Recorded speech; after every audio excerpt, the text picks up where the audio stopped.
What is good? What is good, everybody? The boys are fucking back. So far, we had a closing last week, a little 12-5 closing.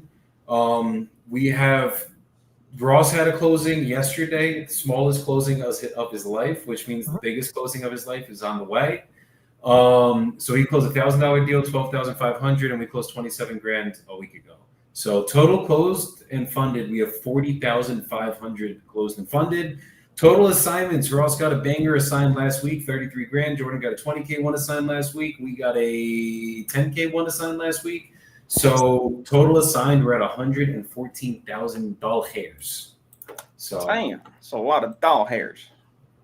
That's what I'm saying. Oh, yeah. Let me just connect this. How you guys doing today, though? Blessed, brother. Blessed. Grateful. We're putting out some fires on some deals, but listen, I typically enjoy when deals get a little crazy. I think it makes things exciting and interesting, and I get to be a little bit of a detective. Maybe I was in the past life, who knows? But yeah, business is flowing, brother. Life is beautiful. It's sunny outside. All is good over here. Nice. Yeah, it's a beautiful fucking day out here in Medellin. I don't know if you guys can see. Now you can never fucking see it. Looks like you're in a cloud. wait for it to autofocus. Now. Nice. Ross, how you doing today, brother? Doing Feeling excellent. good? Doing excellent. We're gaining some traction. Big assignment coming up.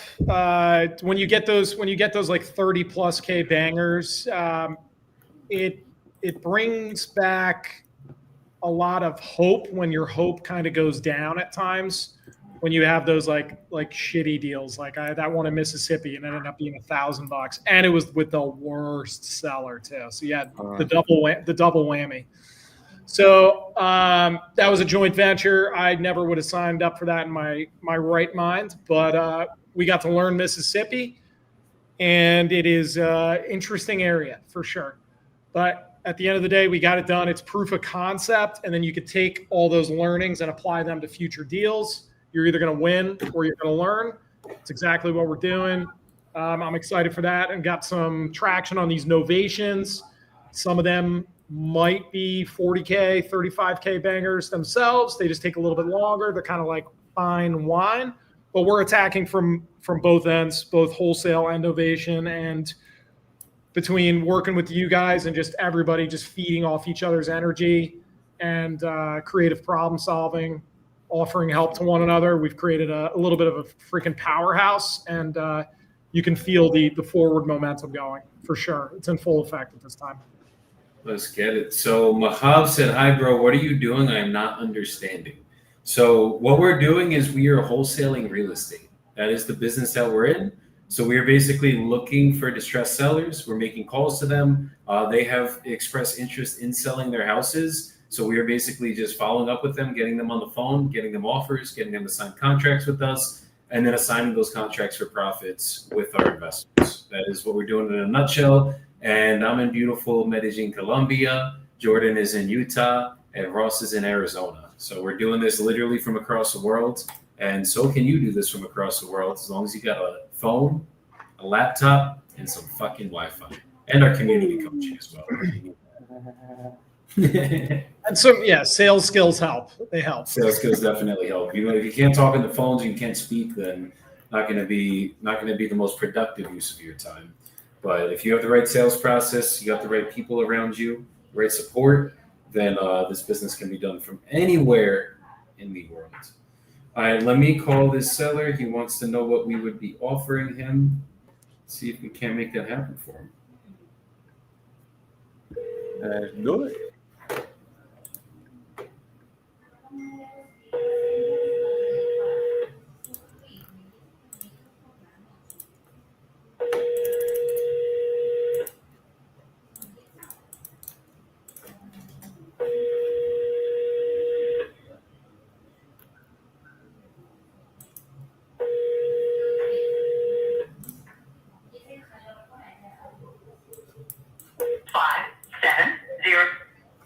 Let's hit in with the double tap real quick.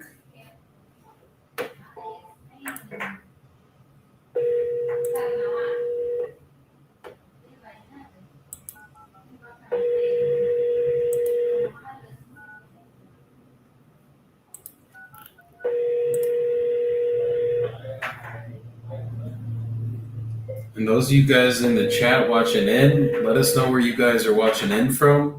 Let us know if you guys are in the industry, if you're wholesaling, or what you guys are doing today. If you guys are wholesaling, are you guys making calls right now with us? 570. That guy didn't answer. This guy said he'll be back this week. He is back now. Let's get him on the phone. Little Chicago lead.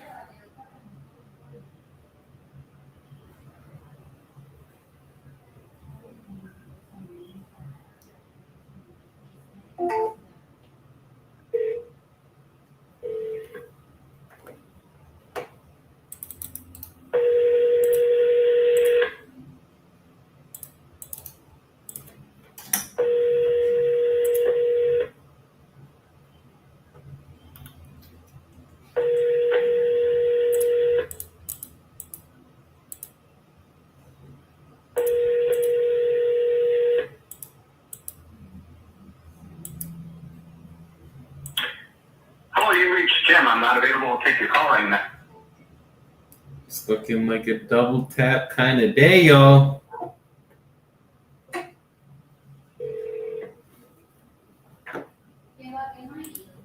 Hit him with the dribble.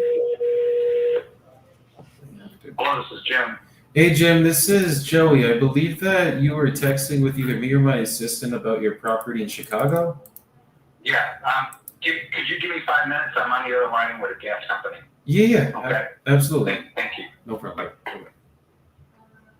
On the phone with the gas company. Okay.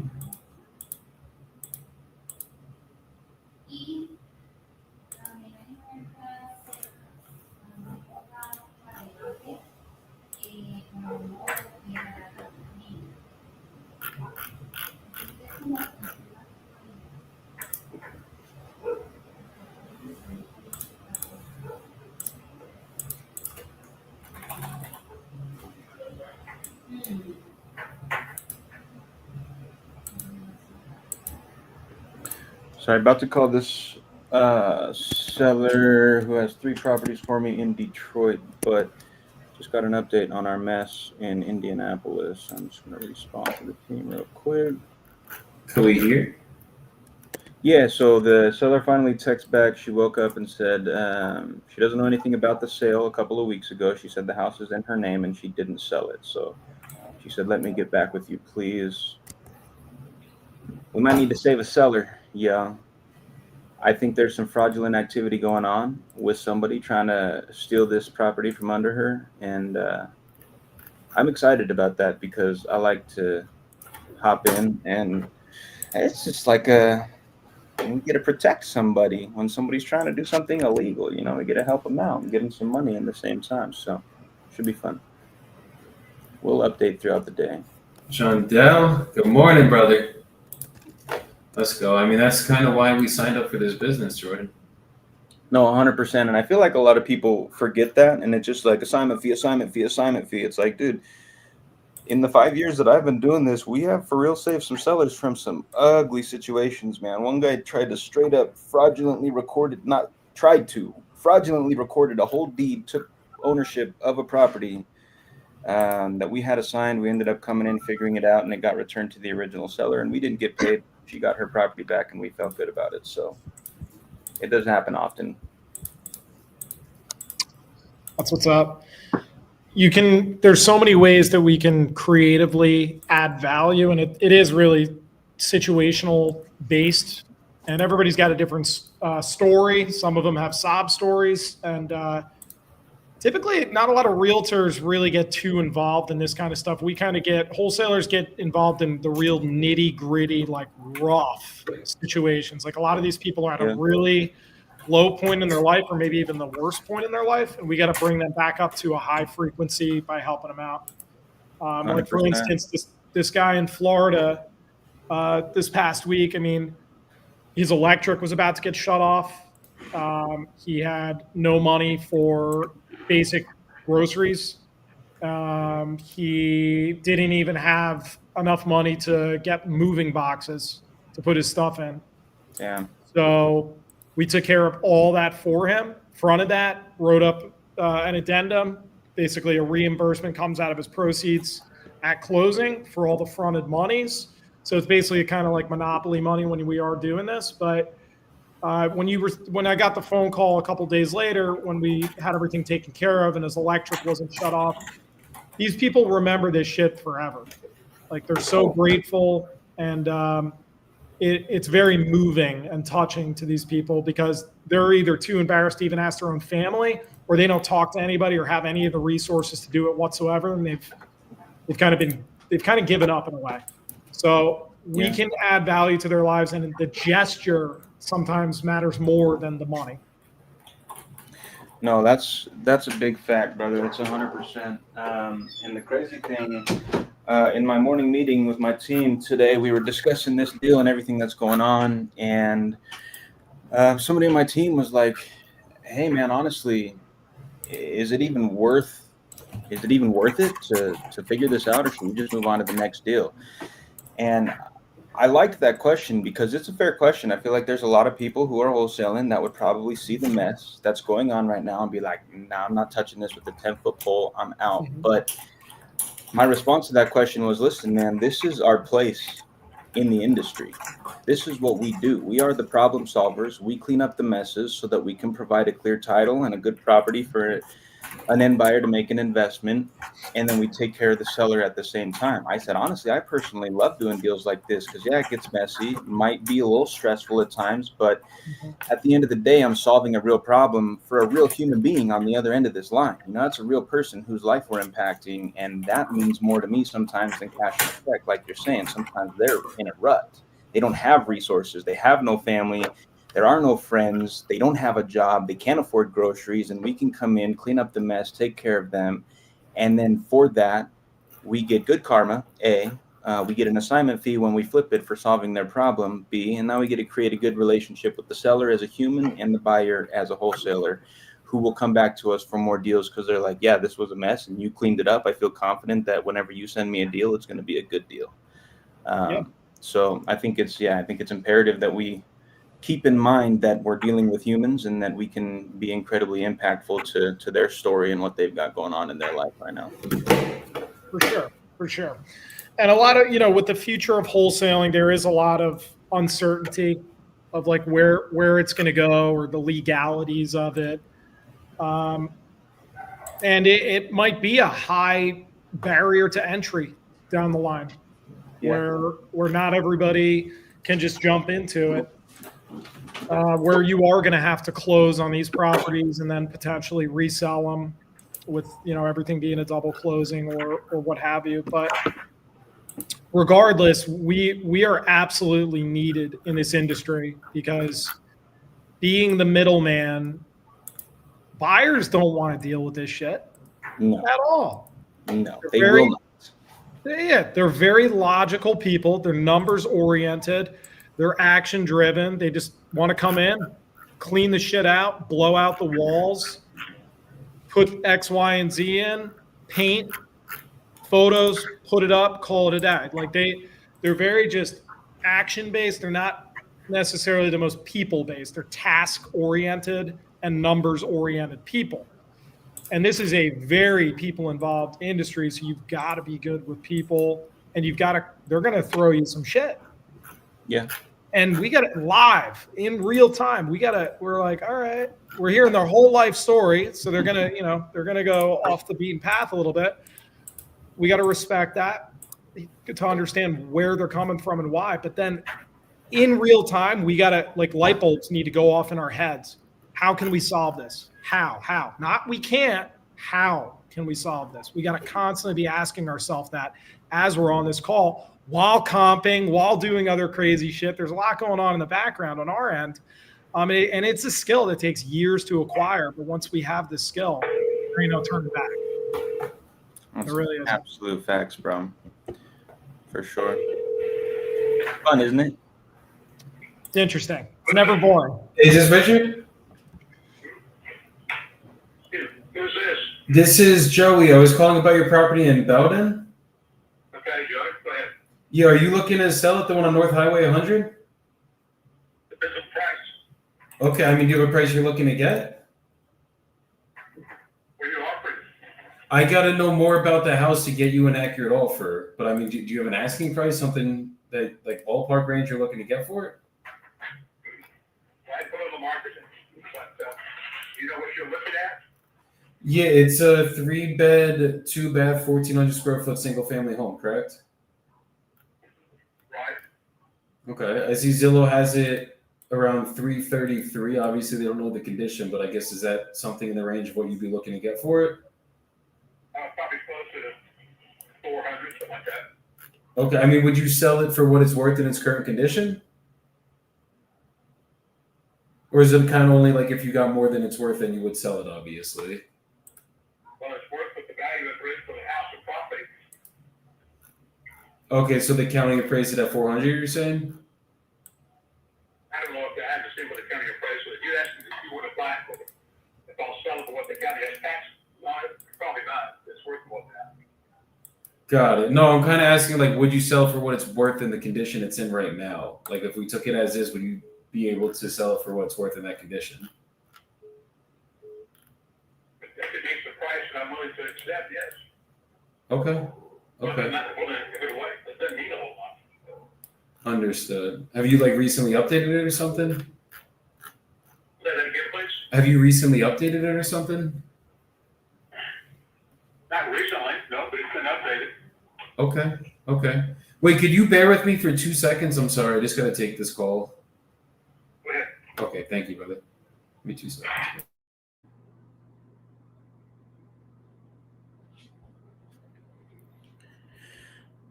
Double dialed my Detroit seller, didn't answer, shot him a text.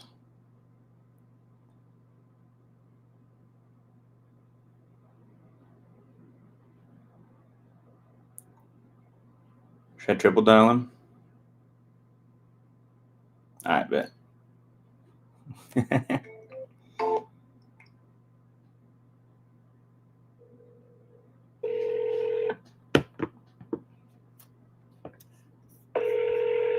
This call will be recorded for quality purpose.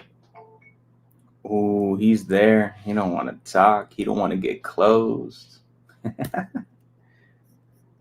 That's funny. I've been getting a lot of the not even one ring today. Really? It's like right to voicemail. That's crazy. They're like, Ross is calling. It's a closer on the line. Hang up quick. Hang up quick. He's going to buy our property. Ooh, he says, hey, I'm in a meeting. Give me a moment. Bet. Sometimes you got to call him 3 times and send a text to get a response, chat. That's just what you got to do. Hey, real quick, couple of good morning, John Adele. Hope you're well. Kyle, what's good with it? Explore our India. Buenos dias. Good morning to you. I'm from Salt Lake City, Utah. The shirtless guy is in Medellin, Colombia, and Ross is out in Arizona. Thanks for tuning in, brother.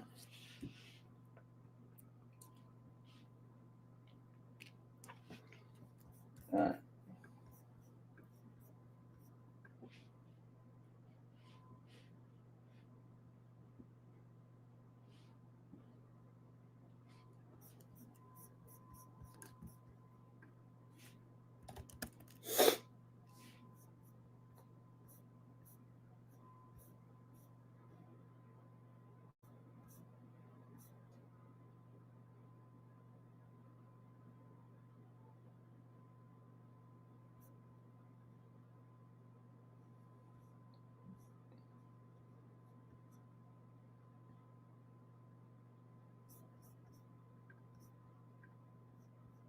Yes, sir.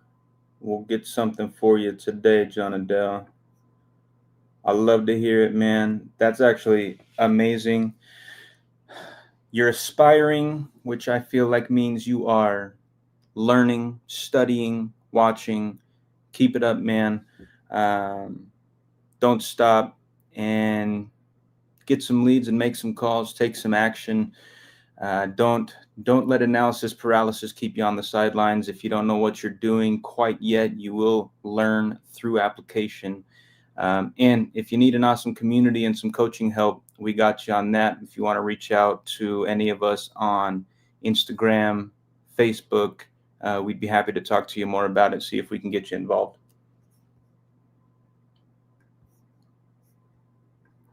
What's up, Chad? We are playing Wholesaling Real Estate.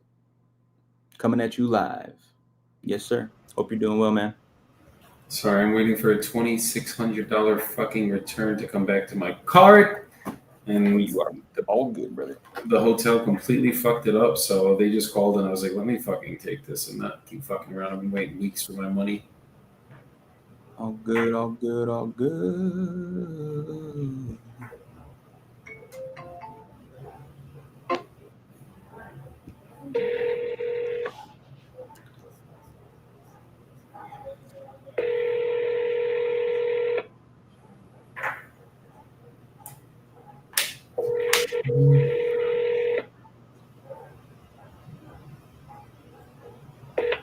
This call will be recorded for quality purposes. Hi, is this Alita? Yes. Hi, Alita. It's Jordan. How's it going? Hey there. How are you? Was I supposed to do something for you?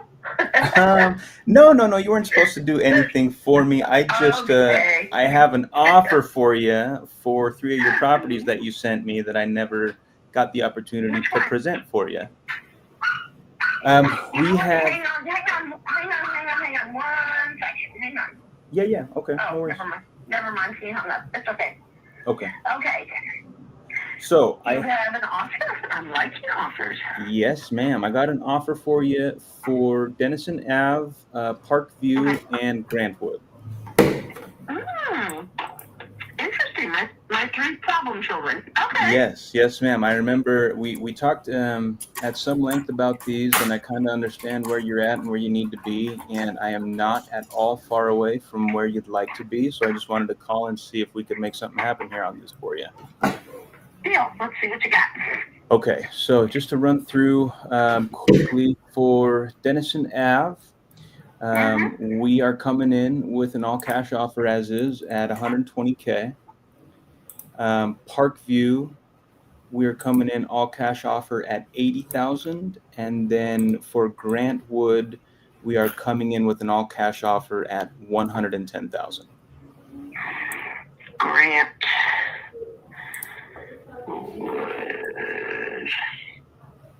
Oh, interesting. Hang on. I'm going to have to start writing these things. Okay.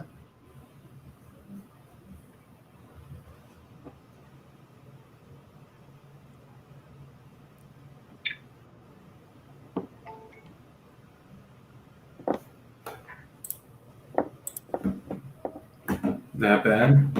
No, call disconnected. I'm only like 10K off of her numbers, so there's no way she banged on me like that. I'm going to give her 1 minute. I'll call her back if she doesn't ring me back. Come on, Jonah Dell. I love it, man. Appreciate the encouragement, my man. Try to get this one locked up. Listen, this lady's got 3 properties, and then the other guy that I was calling first has 3 properties. He's in a meeting. You know, Salt Lake Closer might fuck around and lock up 6 properties on this live. Oh, I'm going to have to flex on Joey, even though my biceps are small. I'm about to lock up some big land deals right now in Florida, so we'll see. Come on, baby. What part of Florida? Longboat Key. Let's go. These are big boys. I'm gonna throw an offer in for about $500K. Kyle pops in with a great question. Hold on, Kyle. Gotta answer this call. I'll mute myself.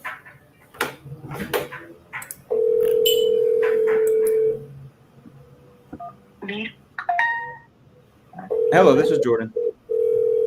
Hey there. Sorry about that. I have no idea what happened. Oh. Talking to you and nobody's answering. No worries at all. I apologize about that. I wanted to give you like a minute before I called you back, just in case you had an emergency or something. No. I was having a conversation with you, and all of a sudden, I'm looking at my phone, like, no one's there. There's no response. Okay, not a problem. Okay, Dennison is on. Let's see, Dennison. We are looking at 120,000 cash. What's your time frame? 30 to 60 is what we usually work with. Okay. And Parkview? Parkview, we are at 80,000 cash.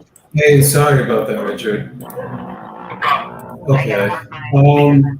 Okay, so I guess if I was able to make you an offer you were happy with, is it something you'd be ready to start the process on today?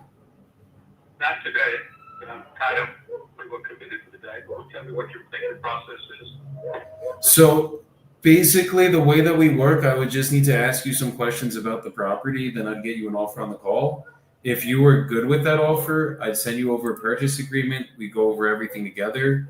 And then as long as you were good with everything on that agreement, we would sign it, send it over to the title company. They'd protect you as a seller, us as the buyers.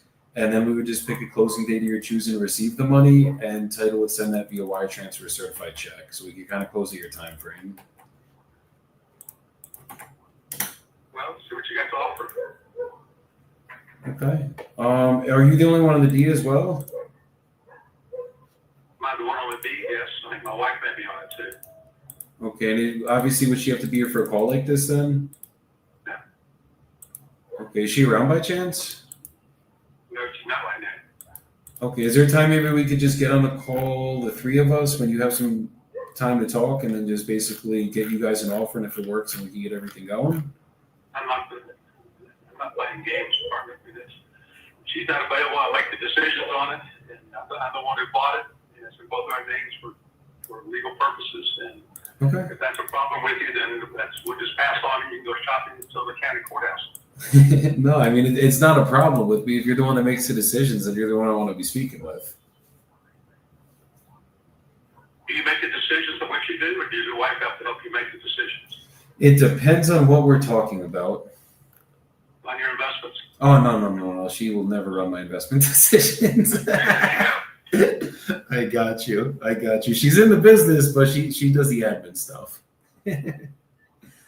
Got you. Okay. So how's the foundation and structure there?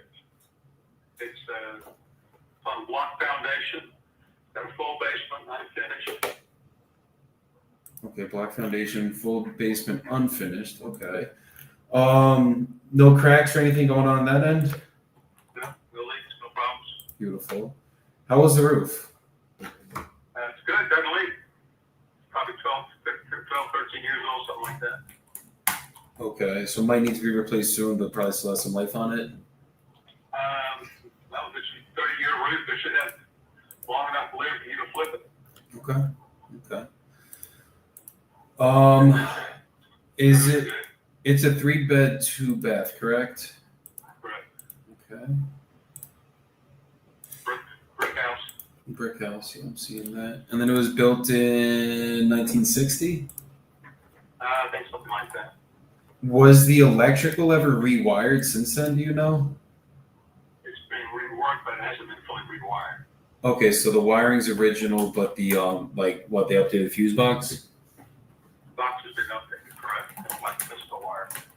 Back then, that's what wire, it was bigger conductor, they put in now, so don't be too excited. Okay. And then what about the... problems? Say it again? No electrical problems. No electrical problems, cool. Okay. Is it, what about the plumbing? What about plumbing? It works, it's on a septic tank. It's got a combination of PVC, copper, and plastic. Okay.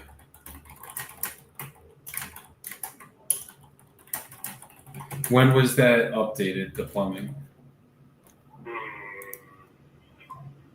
Probably like 7, 8 years ago. Okay. And then what about the HVAC there? That's got an HVA system in it, natural gas. Okay. So central air? Central air. Okay. When was that updated, or the unit at least? That's probably about 8 years ago. Okay. That's been like second year on. And is it public water or well there? It's on public water. That's city bound. And septic, when's the last time that was serviced? 3 years ago. Okay. Do you know how old the septic system is by chance? I don't know. They don't put stamps on them. I got you. Okay. It hasn't been replaced extra asking that I'm aware of. Okay, so most likely original. And it works fine, no problems with it. Gotcha. What about on the inside? When's the last time you did some updates on like kitchen, bathrooms? Oh, 3.5 years ago for the baths and flooring, about that same time, 3.5, 4 years ago. I put new carpet in it. Bedrooms in the hallway. Got cherry hardwood floors in the living room. The tile in the kitchen area, and bedroom there is carpet. When was the kitchen updated? It hasn't been done in a while. Okay, so might need the kitchen to be updated. Okay. It depends on what everybody considers functional. If nobody likes it, you can put a new kitchen in. If you're flipping it, nobody's going to like it. So they always want to rip out your cabinets and put their own cabinets in. Exactly. Paint them. If that's a problem, then don't worry about this house. And then what about the outside? Anything we'd have to do on the outside? No, it was painted about 5 years ago outside. That's in good shape. Thanks. An all brick house. It doesn't need a whole lot. Okay. And then anything I didn't ask about them I need to get worked on? Well, I haven't had any complaints about it, so you say things that can be done, work with, everybody has their own opinion. Certainly the inside probably ought to be painted. Put new carpet in. And as far as mechanicals, they seem to work. Gotcha. Is there a tenant in there right now? There is. Okay, what's the terms of their lease? Is it month to month, annual lease? They completed the annual, they're a month to month with me. Okay, so could it be vacant at closing, or are you selling it with a tenant in there? I probably would, depends on what the closing is, I'd probably let them be in it. They might want to work a deal with you. It's up to you. Okay. I've had them for 3 years. It's a senior couple, and they take care of the place. And that's fine with me. Okay. And then how much are they paying right now? 1,100. Oh, okay.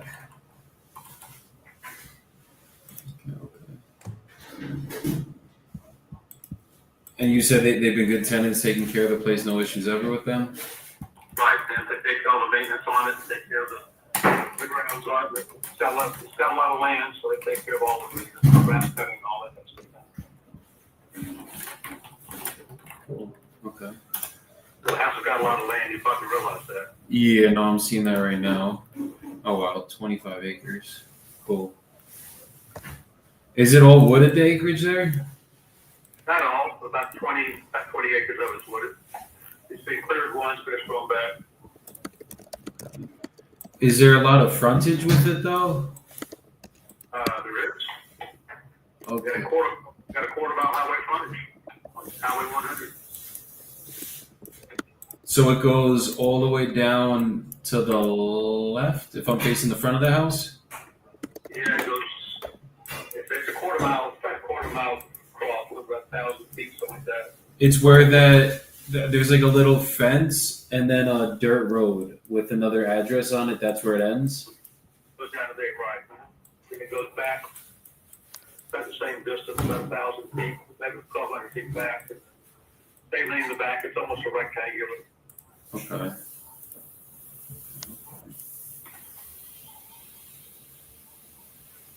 And what time frame would you be looking to get this closed in?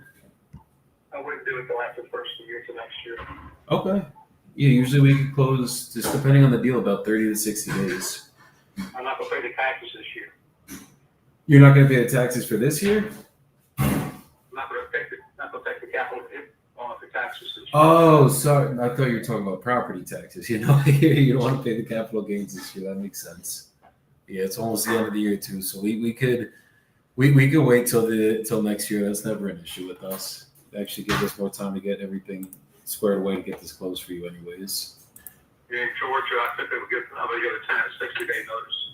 60-day notice. Okay, cool. Okay. And what's the reason you're actually looking to sell this, or you would sell this? That's probably on the website. I don't need to sell it. I like it. I want to move out there, but it's too far out. And I got family out there, but I'm happy where I am. So we just keep it. I think if all hell breaks loose, we'll go out there and go farming. Understood. How far out is it for you? That's about an hour and a half, 2 hours from where I am now. Oh, okay. Okay, so basically anytime anything goes on, you got to go drive out there, or you have somebody managing this? My tenant takes care of it. Okay, got you. So like even any big maintenance issues, they'll deal with it? He has so far. That is not a bad deal at all then. That's a good deal for him. Absolutely. So, you paid a whole lot more. Definitely. How long have you been investing for? In what? Real estate. A long time. Understood. And has it always been buy and holds for you? We've always been what now? Like have you always rented properties out? Has that always been your strategy? No, I just keep for investment. Okay. Just long-term capital gains. Deferment. Got you. Understood. Yeah. Has it been a good experience, or how's the experience been for you since you've been doing it? It's been good. It's been good. Been good. How's it been for you? You're flipping it. It's been amazing, honestly. I mean, look, I've been doing it for 5 years. The first 4 was very hard. It took a long time to really figure this stuff out.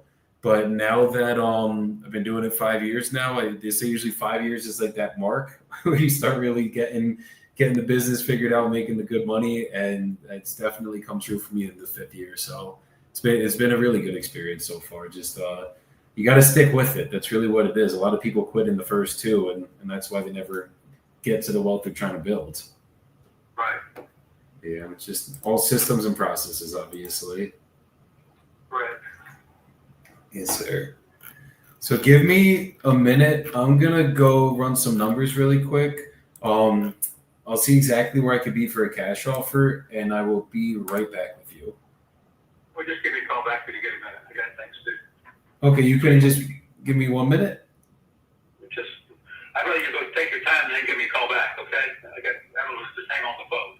Okay, I'll give you a call back in a couple minutes then. All right, bye-bye.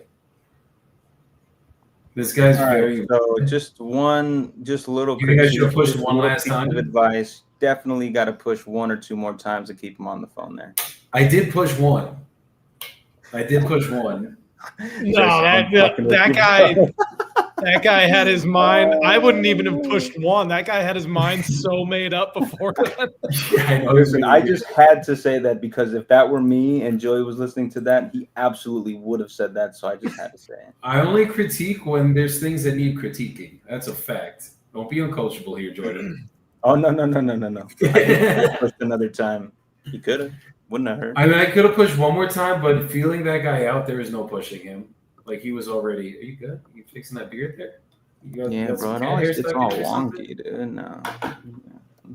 No. Dan said, "Never take no for an answer." Period. Come on, Dan. Tell him. You gotta know when to hold and know when to fold, Dan. That's how I always do it. I wanted to respond to Kyle's question. He popped in here earlier. We were all on some calls. Kyle asked, how do you guys deal with properties with tax liens? Is it any different at all? The only difference is the lien has to be paid off at closing. And the way that I typically handle that is I just tell the seller, hey, listen, that's your tax lien. We got to get that paid off with proceeds from the sale. So you make $100,000, tax lien is $20K, then you're going to be sent $80K from title at closing, and they're going to send the $20K to cover that tax lien and get it taken care of. So the title is not encumbered. Another little golden nugget trick on this one.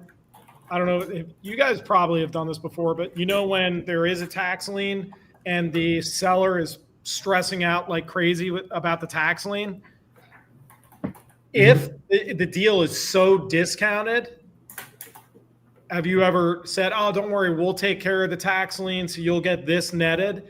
Just that gesture and that posture, like that positioning right there, dude. Like they might go with you because you said you'll just handle that. They think it's this insane process, even though it's just pretty much handled by title and it's a quick stroke of a check.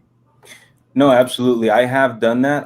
But there's a dollar amount for me. I think I'd be willing to do that if, like you're saying, if it's an incredibly good deal, it's extremely discounted, and the tax lien's like $5K, maybe $7,500, and my fee's going to be $30K on that.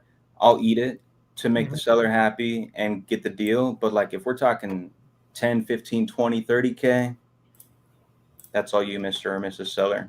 Pay your taxes, okay? I pay my taxes, so I'm willing to take care of you a little bit. But no, I actually think that's a really great tactic to use because you're absolutely right. People don't understand how all this works, right? We're in the game, so we get it. And like you're saying, for us, like what's the actual process as the wholesaler? Like, dude, escrow and title handles all of that. There might be a couple emails that get exchanged with title for clarification. Aside from that, they take care of everything on the back end, that title. We see everything on the HUD, and we check the itemized HUD statement. We make sure it all looks good. Money gets sent out. Everybody's happy. And then the seller feels like, holy shit, Ross just like saved my life. What would I have done without Ross? It's like, exactly nothing. You would have been in tax debt and you would have lost your house. Would have been SOL. But yeah, the taxes, but you can also on the back end, you can manipulate the numbers there. So just say they have we know that if we get it under contract for 100, that it's going to be a deal, but there's $15,000 in taxes. So we could just offer them 85, but we cover 15K in taxes, right? Because we still know 100K into this thing is a banger, right? So there's always ways to just manipulate, like do the shift to where it needs to make sense. And then also with taxes, just get a great title company, an escrow officer. Hey, this is Joey calling back. That cranks out deals. Okay, so I was looking at the numbers over here. The acreage definitely adds value. Like obviously it's 25 acres. There's somebody that could subdivide it. I guess the only negative is that there is some frontage, but I think a lot of it goes straight directly in the back. So you basically have to put a new road in there, which is going to be a lot of money to actually have, like, put a whole freaking road in there, build a whole development in there. Basically what I'm seeing is houses in this area around your acreage. I think retail is something around 400, maybe 420. There was one that sold for 430 that had similar acreage, but it was a 4,500 square foot home. Yours is only 1,400 square feet. And obviously we got to take that into account. So in terms of rehab, I think all we'd have to do, I mean, the mechanicals being, some of them being 1960, it might still be the knob and tube wiring in there if we went in the walls. So that's the only thing that might need to get adjusted. If we don't have to do any mechanical work, then it would probably be about, I'd say about 40, 50 grand of work. So we can get this done for you. I would want to get it. We would give the tenant 60 days to vacate. We can close in the next year. And just make it where obviously I know you don't have to go to the property anymore, but make it so that hopefully you could take this money, go throw it into another property that's closer to your house. We'd be coming in at 280 to 295,000 cash. Okay, I appreciate it. I'm not interested in that. I appreciate it. And I can just do all that work myself. But that has to be done. It's not a big deal. I can do it for less than you can. And it hasn't been a problem, but I'm not interested at that rate. It's a no-go for me. Okay, I mean, where would you be interested in? Or I guess how close could we get to that number if we could work a deal out that made sense for both of us and you didn't have to do the work? I've been to the county. I've talked to them about subdividing out and putting houses back in there. That's not a big deal. Doesn't matter the expense, no matter what the return is. No, 100%. Absolutely. I guess my question is how close could you get to that range? How close can you get to be at 4? 4, we're worlds away at 4, honestly. Just because the work we'd have to put into it. It's too much money for you, I understand. It's not that it's too much money. It's just it's not worth 400 as it sits. You know what I mean? Okay. Like it's only worth 420 fixed up, and to get it in that shape, I'd have to dump at least 50 into it. Like I got to make something here. I can't lose money on the deal, and at 400 plus 50, at 450, I'm losing 30 grand after, and then I still got to pay out commissions. You know what I mean? No investors could pay that number. It depends on what you're turning out, what you're trying to flip it, what you did in relation to the equity value for the asset of the land or the rapid appreciation in the county that's growing like crazy. Yeah, it's just the highest thing that sold. It had 4,500 square feet. It did have a little bit less acreage, but that's kind of what's going to make it balance out here. Like I'd have to build another house on here just to put that up, and to build a house right now, I mean, at least 200 grand it's going to cost to build another house. Yeah, that's about right. That's about right. Yeah. So I know. Obviously, you want to make good money on this. It just got to make sense for both of us to get a deal done. Okay. Yeah. So absolutely. Thank you, Notice. Thank you. Absolutely. You take care, Richard. If anything changes, just keep my number, brother. Will do. Thank you. Thanks, brother. I mean, we're 100 grand off, though. So you gotta be a hell of a fucking closer to convince that guy. Yeah, nah, he wasn't ready to deal. I don't think anybody Even was. when- I don't think anybody was going to close that guy. I think he was a little. That's a guy typically I'm not even going to get an offer out to, because he literally said he's not ready to make a decision today, and I just was like, you know what, fuck it, let's just fucking push him a little bit further. Right. I kind of broke my rules there, but I'm good. Hey, Thomas. Hey, Joey, how you doing? I'm good, brother. How's it going today? Pretty good. How are you? What's up? So I'm looking at the land. I definitely can put an offer in on these. How many parcels is it again? It's 4 parcels. It's one big parcel with four buildable lots on it. Okay. It's an acre with basically 4 buildable lots.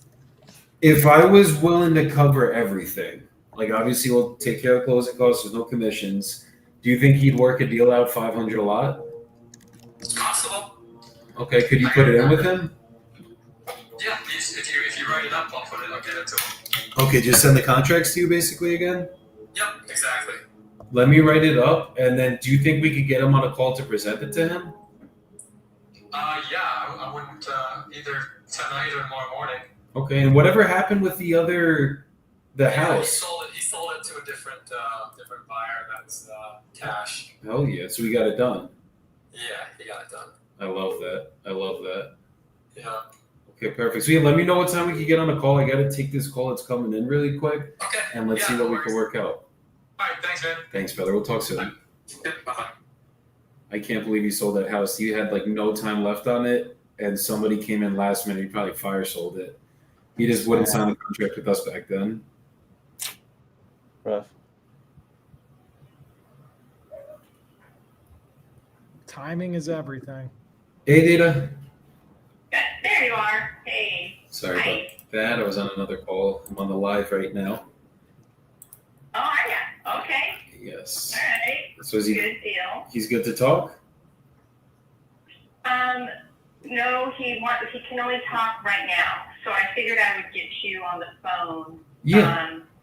First, and then try to figure out how to add somebody in here with you. Okay. I don't know how to do it. All I have is mute my keypad. Is there more? Are you on an iPhone? Yeah, and headphones. There should be the more on the left side, I think, or it should say add people. Maybe it doesn't do it on my Google Voice phone number, this number. Yeah, it might have to be on your phone. Yeah. I mean, it's my cell phone. It's just a different number, same phone. Okay, let me hang up and I'll call you back from my 253-380 number. Okay. Okay, bye.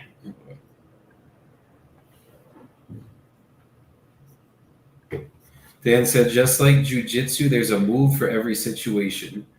I mean, Dan, me and you have a very similar mindset. I normally never let people off the phone. I just also I know where that guy was. I know exactly where that guy was. We were not going to work out a deal at 400 grand, and there was no convincing that guy to drop because there was zero motivation. I'm looking for people with motivation. That's the only reason he's going to sell that for 100 grand less than he thinks it's worth. Hey, Dita. Okay, there we So, go. so guys, Let's this is see. There it Dita is. from my Let me toss community. that option now. Let's go. Add. And we're basically, she locked up a deal a couple grand too high, and we're gonna get this guy on the phone and find a solution for him and see if we can help him out. I'll introduce you as my partner. Yes, perfect.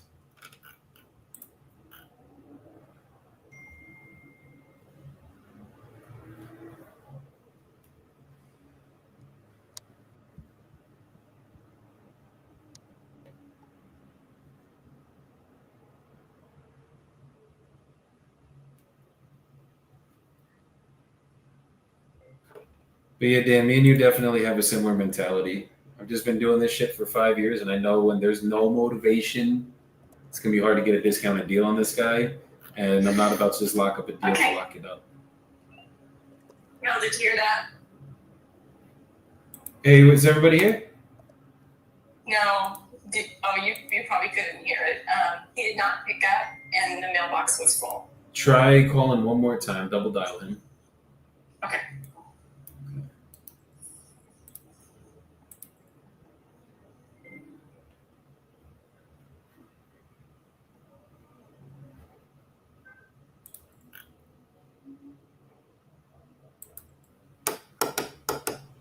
Yo, Joe, what is that thing you've been looking into for a market pending to sold ratio? Pending to active. So how many active listings are there versus pending listings in this market? No, same thing. Didn't pick up. Oh, shoot him a text and just be like, hey, is this... Voicemail was full. Just shoot him a text message and just say, hey, is this still a good time to speak? Yeah. Okay. And say, if not, what's a good time? And we'll get him on the phone. Okay.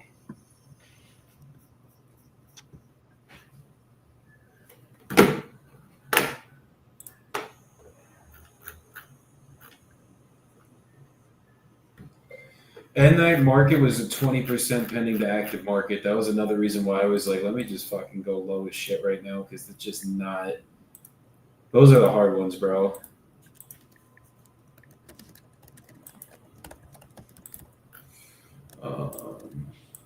Cool. What's the target for pending to active? Okay, I just sent the text. Okay. Sorry about this. I know your time is valuable. No, you're good, dude. Look, I just have a call at 2:30 scheduled with the seller, and then I'm good basically the rest of the day. Other than 4 o'clock, I have my dispo training with my team. But even if we have to knock it out really quick while I have my dispo training, we could do that. Okay. Yes, we'll get it figured out. Okay, all right. I got another contract out for signature. Bless. But on the JV deal. So he's a stickler, but we'll see. Okay. Did you go over with him on the phone, or you let him go? Did what? On the new one? Yeah, for the contract. Did you keep him on the phone to try to go over it with him? I did. We went over it, but he wants to sign a hard copy, so I mailed it to him today. Jeez. Okay. I got you. Yeah. I got you. Okay. Yeah. Did you do snail mail or overnight? It's 2 days, so it'll be there Thursday by 6, and he said he will email it back to me. Okay. He's just afraid of scams and doing stuff, and he doesn't trust technology. You want to send me the numbers so I can underwrite a preliminary for you? Yeah. Okay. Send it over. All right. I'll see what the numbers look like on it. You want me to text it to you? Yeah, text it over to me. Okay. Will do. I Thanks, think, Ray. of course, we'll talk soon. Okay. Bye. All right, cool.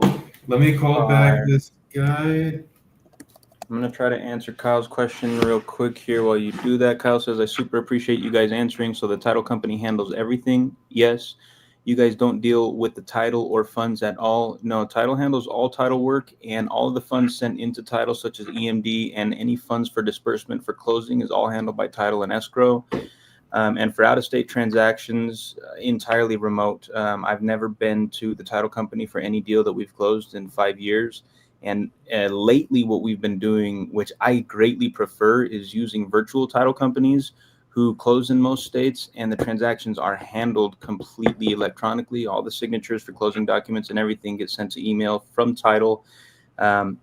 Some sellers prefer brick and mortar going in to sign physical documents. In those cases, we just use a local title company. But for the people who are younger like us and are willing to work via email and electronic signatures, I prefer electronic companies, the title companies, because it just allows us to be even more remote and allows the seller to be remote as well if necessary. Only thing I'll say on that is we do handle the title sometimes, because like the title company is going to run the title search, do everything on their end, but there's a lot of times where we do have to step in. That's why we have transaction coordinators on both mine and Jordan's team, and I think Ross has one as well. And essentially that's just to make sure we get everything to the finish line. Like right now we're waiting. Yeah. We're just blowing up a title company. We have a $31,000 assignment fee that we're pending closing, and all that we need is the title company to be like, yes, we're good to go.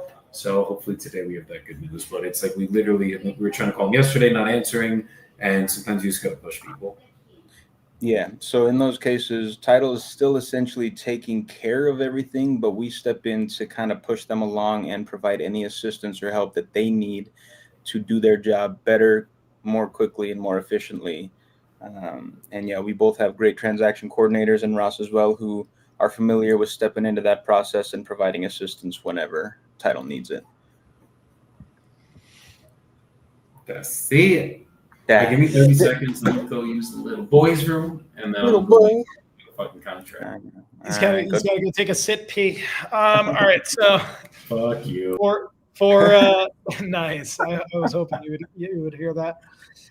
For title companies, there is no shortcut besides talking to other people in the industry based off their experiences with a lot. You'll notice with title companies, some they will actually be holding your hand.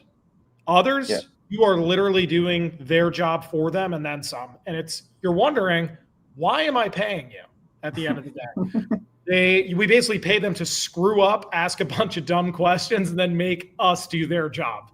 So there are two different types of title companies, one that hold your hand and the other one where you hold theirs. You really need to speak with people in the industry to fast track it, or you're just going to have to learn the hard way, which is fine, because even ones that are recommended, the churn and burn rate of the staff at these title companies is insane. So maybe the one person that was the highly skilled one at that title company may have left, and now that title company is now a disaster. So you always have to be like testing and have these conversations with the escrow officers to ensure that the good ones are still there, because those are the ones that get shit done. That's facts. That's major facts. And yeah, it is frustrating when you're dealing with the title companies whose hands you have to hold, because like you're saying, what the hell are we paying you for? But at the end of the day, that's just trial and error. And as you go through and do more transactions, you'll learn which title companies you want to do business with and which title companies you will never again do business with. Mm-hmm. And then you just start building a list in your database. And when you get deals in certain markets, you know exactly who you're going to work with. And you can either get there through experience, or like Ross is saying, by using your network. And you got a deal, let's say in Indianapolis. And like I was talking to Ross and Joey this morning about our deal that's kind of getting crazy. They both have recommendations for great title companies they've used in that market. So my team will be reaching out to both of them just to see who can help us with our situation best. So trial and error, and then always lean on your network for people who have done deals there, for sure. Absolutely. And like for Indianapolis specifically, what I like about Hawker Title is they literally own a law firm. So like the title company and law firm are right there, like the buildings. So if shit goes south or gets real hairy, you got attorneys under Hawker willing to go to work on your behalf. Very Dude, powerful. That's major. And I don't feel like a lot of people talk about that, but title companies who have internal attorneys are so fire when shit hits the fan. We had a deal where we had to evict a tenant who signed a seller finance agreement, it was a lease option agreement with the owner years ago, but then they signed an addendum to cancel that and turn it into a traditional rental. So when he went to sell it to us, the tenant started losing her mind. She filed a court case, like everybody went to court, and the title company was like, yo, we're just going to put our attorney on this. And their attorney handled most of it. And at the end of the day, we got her evicted before closing. Buyer was happy. Buyer showed up to court on seller's behalf, which was crazy. And the attorney was like, yeah, it's totally cool. Tell him to come in with me. We'll get it handled. Court Mhm. happened. Everything was resolved. We closed a week later. We got paid. Buyer got their property. Seller gets paid and gets rid of a problem tenant. And I think the lever there that allowed that transaction to be successful was the in-house attorney that the title company had ready to go and was familiar with handling transactions like that. So yeah, Hawker, if they have their own firm, I mean, that's fire, bro. Yeah, that's it's Hawker Title and Hawker like Law, I think is Yeah. next, but it's all like the Hawker entity. So that's kind of why I went with them. They banged out an ovation when I first started and had no idea how they even worked. And it closed without even like I didn't even know it closed. Like it went by so quickly. Before I know it, like they're like, oh yeah, you should be receiving your wire hit. They even put novation fee as a line item. really that's And cool. I'm like, okay. Hell But yeah. they crank deals out and like they can handle like any type of deal. You just got to explain what it is. They're like, sure. It's definitely a great time. No, I love it, man. Yeah, those are few and far between.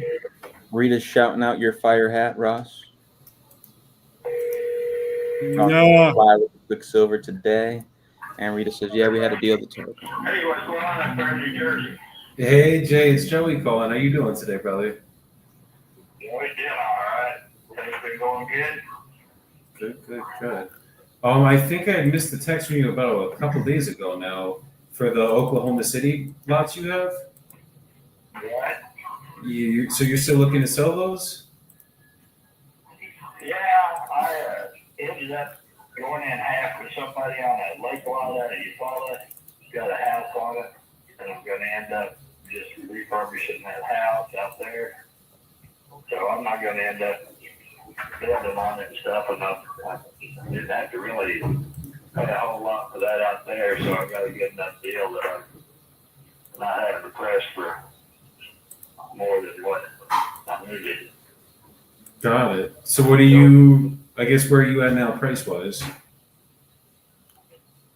You what now? Oh yeah, you guys. We talked about 80 for 30 and 50 for the 2 lots, and then it's bottom both 75. And you guys have come up with about 50. And I was like, well, let's have that one corner for that, and you said you needed a boat. So we can make something shake at 50 today. You're thinking?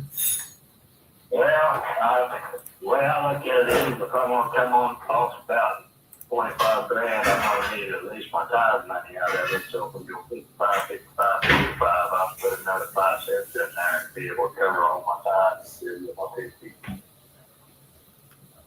So if you go 55, it is kind of hard when you're tithing because you're gonna end up having to come off. I came up with another nickel.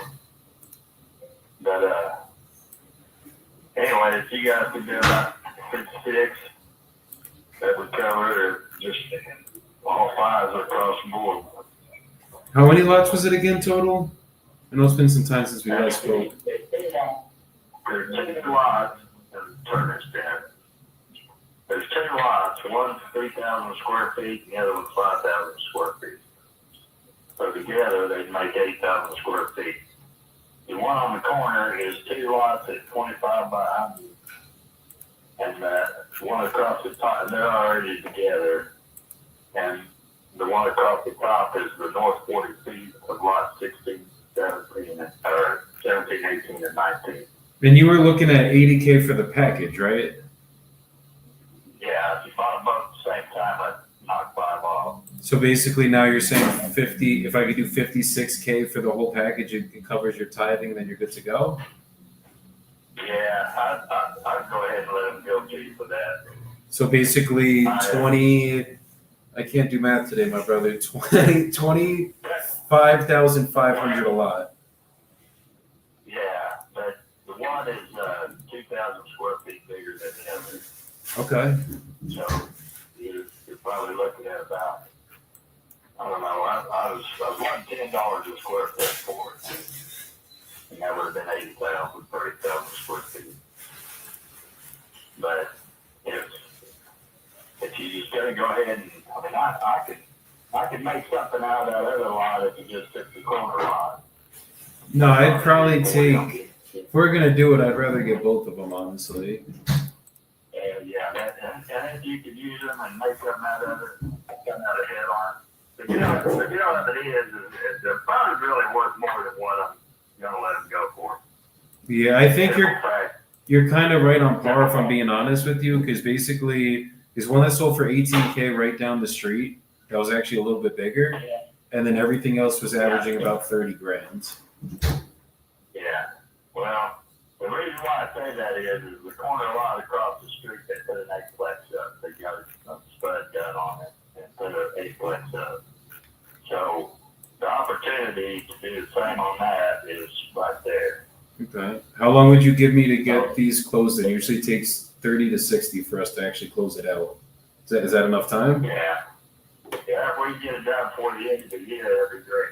That way it's good if we don't or just right after the first be fine. What is your email, Jay? Yeah, I don't really have one I use. I don't ever look at it. I probably got 4,000 messages on there. I never mess with it. Just keeps my contacts in my. Do you got one you have access to, just so I could send you over the purchase agreement and we could just go over everything really quick together? Well, if you want to go, well, no, I really don't. I'm pretty much illiterate when it comes to that. You just think of something in the mail. So I can look at it and read it and have it, put it in my file. That way I refer to it. I go looking up something, I get way off in the space all the time. I can't get back to what I'm looking for, and I just get frustrated and give up. Got it. Is there anyone, do you have any like family or something that does have access to the emails so that I could just send it to them and then we could go over everything? Well, I'm alone. I don't have a wife or kids or nothing. I'm here by myself. Got a dog, but that dog don't get no good on either. Yeah, the dog's not helping us on the email, unfortunately. If you want to kind of like read it off to me and I'll comprehend what you're saying, if you want to give me something, we don't have to do it today. I mean, Yeah, it's just typically to get it signed, we would have to do it via email, just so that we have it all via DocuSign, and then it goes straight to the title company from there. So, yeah. is there? I like all we'd have to do is basically you could print it out from there, or we could figure out getting you a printed copy. But all we'd have to do is figure out an email for you, send it over to that email, and then just go over everything, and then we can get the process started today, so we can try to close it before the end of the year. Because if we wait for mail and the whole nine, it might take a week or two to get it back. You know what I mean? And then by then we're already into December. Yeah. I mean, if you're wanting to do it by the end of the year, we'll put a rush on it. That's one thing. I mean, to me, it puts me off a year to do something with the money so I can evade the taxes. If I'm going to invest it, I'm going to invest it in my house here. So I'm putting it back into real estate. That makes sense. Is there See, on my end of the deal, the reason why I need 80 is I have a 75 on my house. you know, I got a $25,000 head sitting at the end of it that's not the current interest. yeah. But I can't do it. I can't do an amortized. And the suit, my ex-wife took me to court last year because she thinks I'm jacking with her credit. Because she got remarried last year, and I guess the old boy, he's worried that this is going to cost because she's on the co-borrower. And they won't take her name. We've been divorced for 23 years, and now it cost me another $1,500 to get a lawyer. It cost me all that other money, and it was crazy. It was stupid. She should have just came and asked me. But I found out through the process I can assume my own loan and get her name off of it. But I can't assume can't do an assumption loan until I satisfy half with the $25,000 set at the end of the note. Does that make sense? And I can't refinance even with that set at the end of the note. So I've got to come up with an extra $25,000 to be able to kind of get a couple different birds with the same stone. You know what I mean? No, that makes sense. So if I go ahead and force it at this price, Oklahoma City's moving so much right now, it's just pathetic. And those lines aren't but about 2.5 miles from downtown. And there's nothing, anything vacant downtown is getting gobbled up and built on. So if you know, the only reason why, I mean, my neighbor next door is going to give me the 50 for it, and it would have done him some good because he's got the house next door that you really need to build this annex, and his backyard butts up to the other lot. So now he can have backyard access from that other lot, and he can still do something with the corner. Well, if he had that house to that lot, then you know, you can build a shop on it and everything else. So when you guys have the DocuSign feature that you can send it to their cell phone? So You do? $70K for that little 375 square foot shotgun house that's next. I think so. Let me double check. Lot. If he loses that house, he can't rebuild on that lot because it's under the footage to rebuild on. So with all those gazettes going into it, I mean, I don't want to tell somebody you can buy this and then they're stuck with something that they can't build on until they buy that, and then, you know, play that. I don't want to be that kind of guy. We can build on both of these though, right? Well, you can take, okay, the way they've got it structured over there now, and they're changing now because now you can build a cottage in your backyard of your residence. All right, so they opened up an area of the inner town here that if you own a house, you can build a backyard cottage to house something. So it's almost like getting a kind of a duplex additional to an income supplement, and they're doing that so that they can get a lot of these homeless people off the street. Because they feel like if people have a heart to let somebody live somewhere in the shed or something and not be in their house, they'd open up more doors to let these homeless people, whether they're because of jobs or drugs or whatever, they're not in those people's houses to get them off the street. They're in a backyard cottage. And then they could lease them those cottages so it's able to get extra income. So if you was to take both these lots and combine them, they said that they would, I think it's like $1,500 that you go through the process with, and they change the zoning from R1 to R2 or whatever, and they put you a duplex up there. Then you could put 2 other cottages in there too if you can get them to fit in there, and you should be able to make all that happen. But as they sit, then basically we couldn't build on it. Like if I wanted to put a house and a house on each of them, we couldn't do that right now? Well, you can't. The way they told me, they said for an R1 you have to have 5,000 square feet. Okay, that's what they told me. Yeah, I'm not liking these They told me that back in 2014, and it was the R9 code.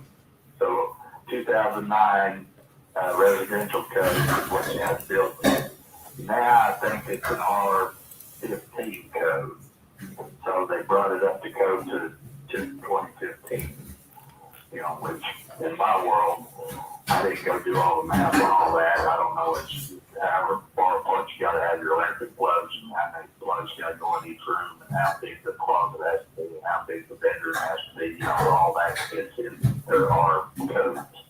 Okay. So builders know all that language. I don't, but I do know that they have a separate one for tiny homes.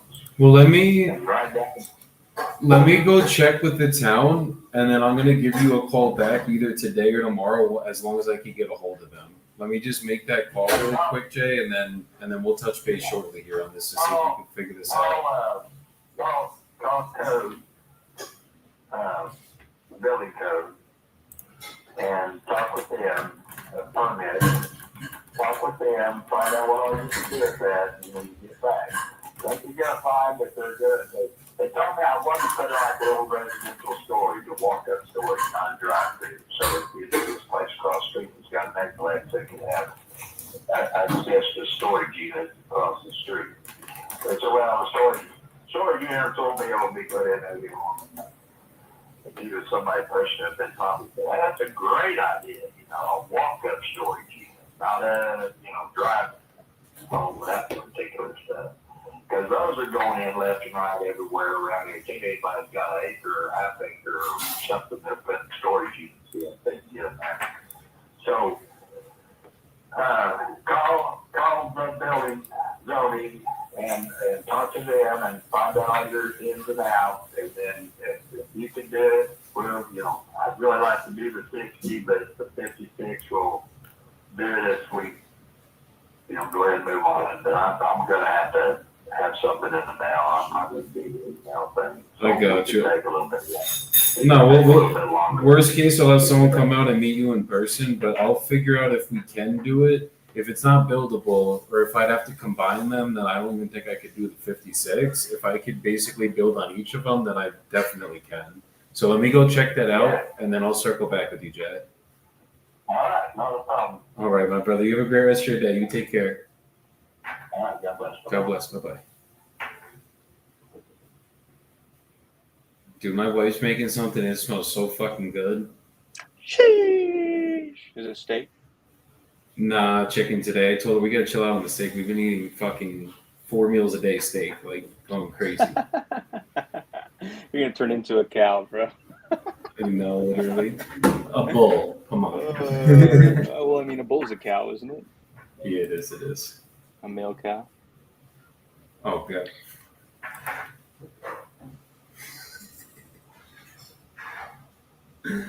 All right. Let me make this next call. Someone said the bald one is Zaddy.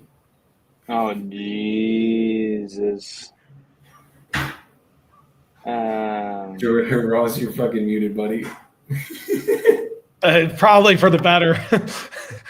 You ever gotten that nickname, Joey? Zaddy? A couple times. Usually it's Papacito, but. Papacito. Zaddy's a good. Hey, Ross. Will What's you up? check private for me real quick, por favor, amigo? Yeah, that's not a deal though, unfortunately, guys. I gotta check with the town, but I'm almost positive you can't build there. Yeah, if those are not buildable, scratch it. If those are buildable, I got lots of people in OKC. Lots of Builders? just lots of people. No builders specifically, but I got a list of providers that I've done deals with out there who probably know builders. Hello. Hey, Kelly? Yeah. Hey, this is Joey. We had scheduled a call for today about your property in Detroit. Yeah. Hi. How are you? I'm doing amazing. How are you today? I'm good, thanks. Good. Are you over in the Pacific Coast right now? That's why you said in PSD? I am. That's where I live. Oh, okay. So this is just an investment for you or something then? Correct. Understood. Okay. Do you know how much you're looking to get for the property now? Well, I don't know. I'm trying to find out what the value is. I have several properties in Detroit, and I'm just trying to decide what to do with them. I've had them for a handful of years, maybe since, I don't even remember, 2016 or 2017 probably, some of them. And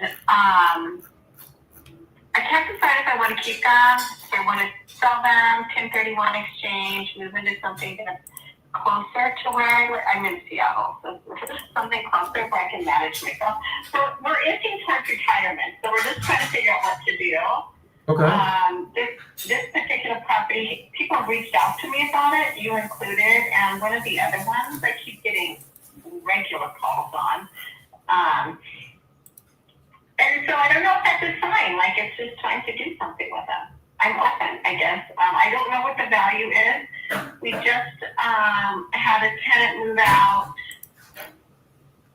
several months ago and left it pretty messed up, so I had to do basically the whole thing rehab. I think we put 30 grand in. Oh, wow. That was this one I'm calling in on? Yeah, that's the one you're calling on. So it's been redone, and I have a new tenant in there that's paying pretty nicely. It's like $1,200. So. Okay. I don't know. I guess I should let you lead the conversation of what you're interested in, and I feel like we've texted. I don't know if I'm texting with you or a partner or something, but we've texted back and forth a lot, and I just feel like it's more productive to just get it out on the table in a conversation to see where we're at. 100%. Okay. Because like obviously we are investors, so we're gonna if we do work out a deal, we're gonna buy it straight cash. Obviously the numbers got to make sense for both of us to do it. So like I'm not specifically gonna be the highest price buyer coming in. I'm not buying it to live in it. But as long as if it's a cash flowing property, we can make money on it. We could probably work a deal out. Mm-hmm. Well, I guess then I put it in your lap. You just need to figure out what the numbers are. You know, what makes it work for you. So let me ask you this then: if we were able to come to terms today on numbers, I'm going to go over everything on just take a deep dive into the property, tell you what we could pay for it. But if we were able to agree on numbers, is it something you'd at least be ready to start the process on today? Absolutely. Okay. And is it just this one that you would want to be selling, or would it be a couple of them? Or is it just start on this one and we take it from there? Well, I'm literally talking to someone else who is the boots on the ground realtor who deals with investors in Detroit, and I've given him all the addresses, and he's going to look to see if he's got an investor who'll just take them all. So if we could take them all, you'd be happy with that? The numbers have to work, right? The numbers have to work. So I'm not saying I need to sell them or want to sell them. I'm just looking at if that's a good option for me. So if I did, then I would just take the money and buy something else. Okay. So, are they free and clear, all of them? Say again? Are there mortgages on all of them, or are they all free and clear? All of them have mortgages, yes. Got it. Okay. How many are there total? I think we just have 4 now. 4. Okay. Can you just give me, because they're not coming, usually it'll come up as your linked, but could you just give me the addresses to all 4? Could you text it to this number that I'm calling in on? Is that possible? Give me a second here. I don't have them memorized, but I do. Let me pull up this email. But I just sent, so they're all in this email, I know. Okay. Even if it's easier to forward me the email, you could do that too. I could text you my email right now. Okay, hold on a sec. Let me find it. So not too motivated of a seller here, but she seems like she wants to sell. Maybe if we get her a package price without her having to pay that realtor person, we could get it done. Yeah, this kind of just falls into the seller type of reasonable. Sometimes they don't have to be motivated. If they're just reasonable, Exactly. Reasonable ones are great too. A lot of novations are reasonable. Like they're just like, yeah, that works. Cool.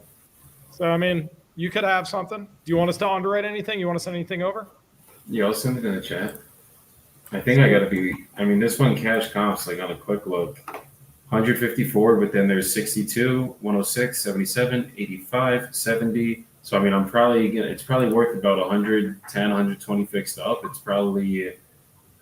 She's probably going to want something close to that, I'm assuming. I just put it in the private chat. Let's see what you guys think.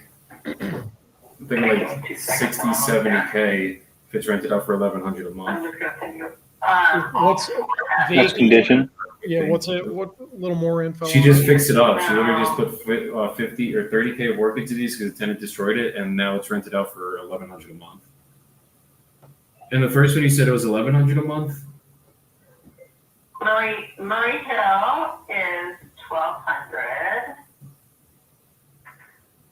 I think that's comparable. I think that's probably market value.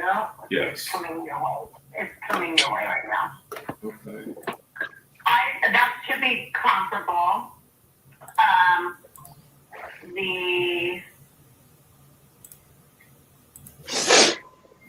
Let me know when you get that. Are you texting or emailing? I'm sorry. I emailed it to you. Okay. I got them. Yeah, okay, so Murray Hill is $1,200. I think that's comparable. That's probably fair market value. It might range up to $1,400, but we just wanted to get someone in there. I got you. 19793, I get a lot of attention on that property. I get $1,200 for that one. That tenant has been there for a long time and never wants to move. And she's Section 8. So it's 1,300. I'm sorry, you said. 1,200. So it's 1,200 for Murray, 1,200 for Hubble. Yeah. Okay. Grandma is not at market value. She's been an exceptional tenant. We're getting 800. That rent is going up as soon as the lease is up. When's that lease up? Um, And this one's Grandmont, I'm sorry, or Rosemont? it's Grandma. I think that lease is up. I don't know off the top of my head. Probably maybe February or March. Okay.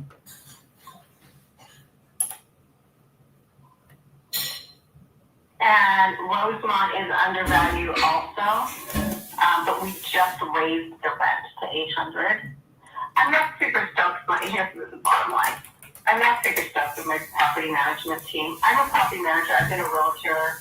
I've been in this business for 30 years, right? So I'm probably the worst person to be a client if you're my property manager because I'm gonna make sure you're doing your job right. I mean, the worst but the best, because it's like you if you're living out in Seattle and you have your properties in Detroit, you better have a good property manager, especially in Detroit. Otherwise, I'm always doing a job for them. I'm always doing follow-up. I'm always saying we need to raise the rent. And if they don't, they just, I'm not telling them what to do, then they don't always do it. And if it slips by and I didn't catch it, then I'm stuck, right? So then you start for another year. yeah, right. I mean, that is literally, and I'm not kidding you, that is literally what happened. That's not fun. And so I'm not super stoked with these guys, but they performed in other areas, and Detroit's just a funny bird, right? I get that. It's not like investing anywhere else, not for me. So, but I would just like it to run smoother. So I'm either A, looking for new property management, or B, deciding if I'm keeping them. My whole goal was just to let them cash flow into my retirement years. But I don't want to have to manage a property management company. Yeah. Or see sell again and move back something closer to home so that I can manage it easily myself. Or, I'm just kind of on the fence. That makes sense. So basically the way that we work, I'm just going to ask you some more questions, just get a little bit deeper into the details of the condition and everything. Then I'll get you an offer right on this call. And if you're good with the offer, I'll send you over the purchase agreement. We can go over everything together. It's a one-pager. And then as long as you're good with everything on that agreement, we would sign it. Obviously, send it over to title. And being the realtor, they would protect you as a seller, us as the buyers. And then we would just pick a closing date from there for you guys to receive the money. And title would send that via wire transfer certified check. Yeah, so pretty simple with us. And then obviously if we do agree on everything, we would just send our team out there, get pictures, do everything we need to do to get the money raised for us so we can close this for you in a timely manner. Usually it's like 30 to 60 days for us. Yeah, so, okay. So I have all of the rentals right now. So it's basically 800, 800, 1,200, and 1,200. Murray, basically, what's the situation with like the mechanicals for Murray? Were those original to when the house was built in 1938? Or have those ever been, has the house ever been rewired, replumbed? I've done, here's the thing, I can't tell you, I'm a little bit blurry on all the details. In my property management, I was supposed to have all those details of everything that we've done. I've had to do two major kind of remodels there. The first time when we purchased it, and then the second time when the tenant left it a disaster.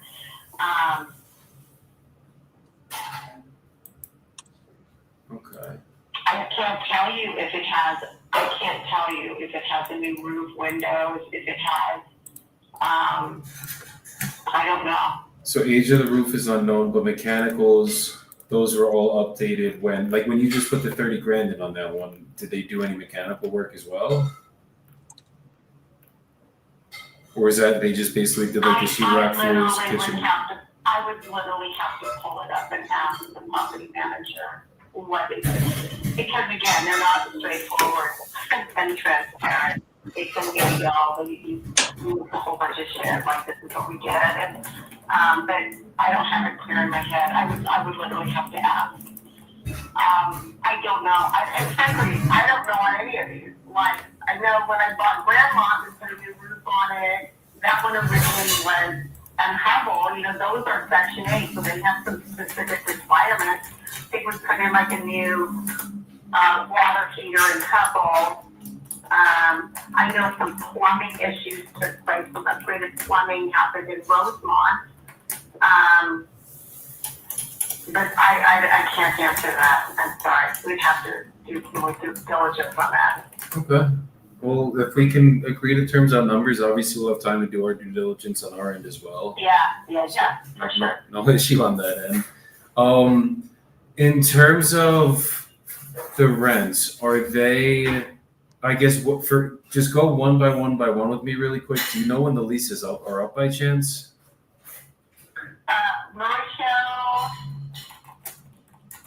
Murray Hill they just moved in a couple months ago, so that's probably 10 months left.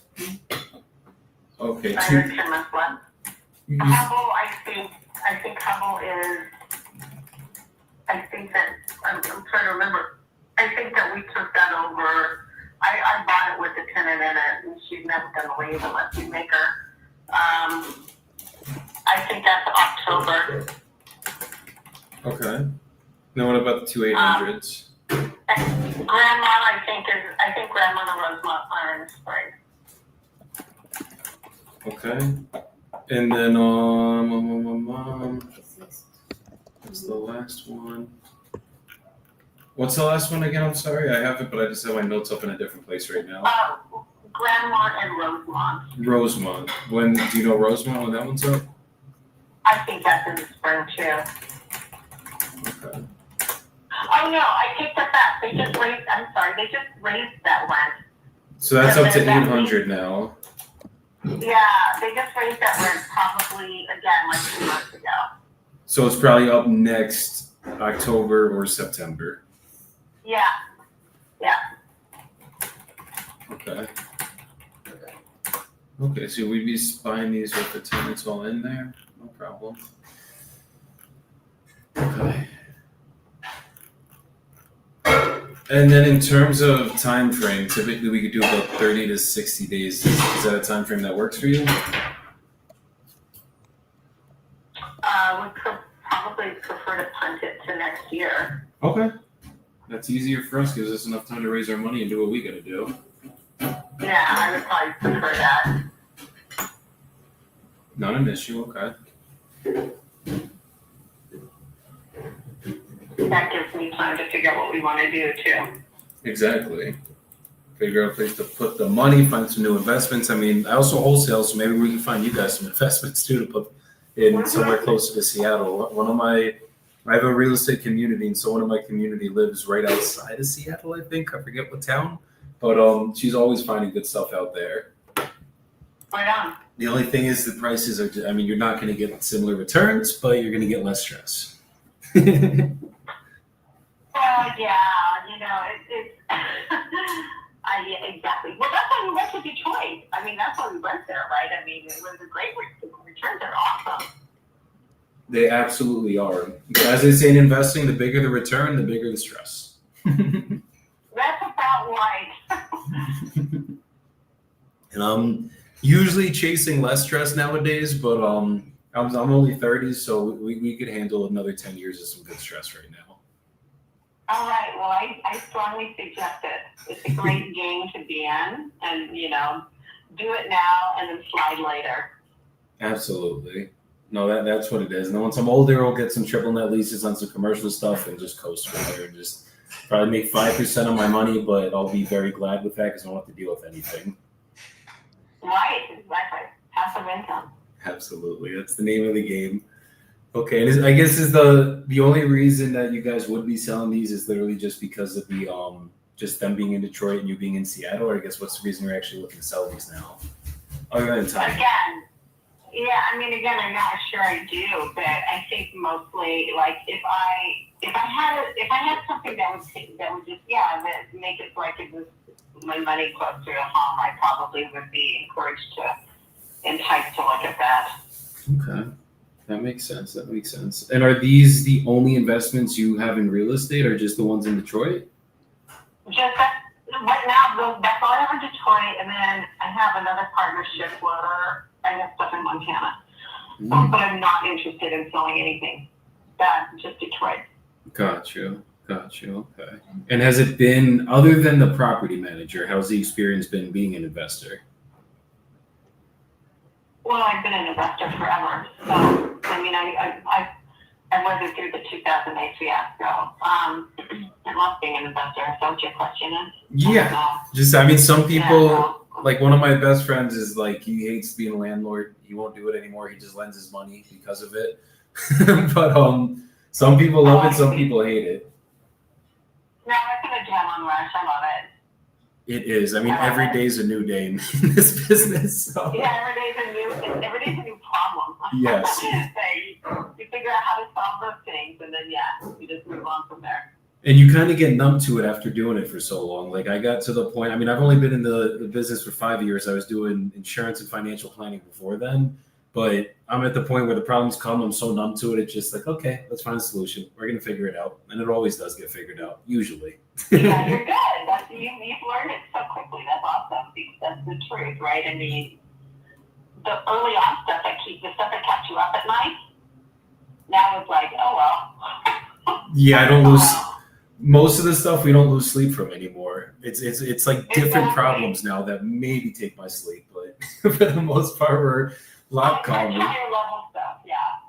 That's exactly. It's just bigger problems now, or just different ones, I guess. But that's what it is. It's funny because when I think the reason I became so numb to it so quick is because we've just had so much BS come up so fast in the last 5 years. It's like now it's just second nature. We just went. This is all I do full time. I don't do anything else. So I think that kind of made it be like that.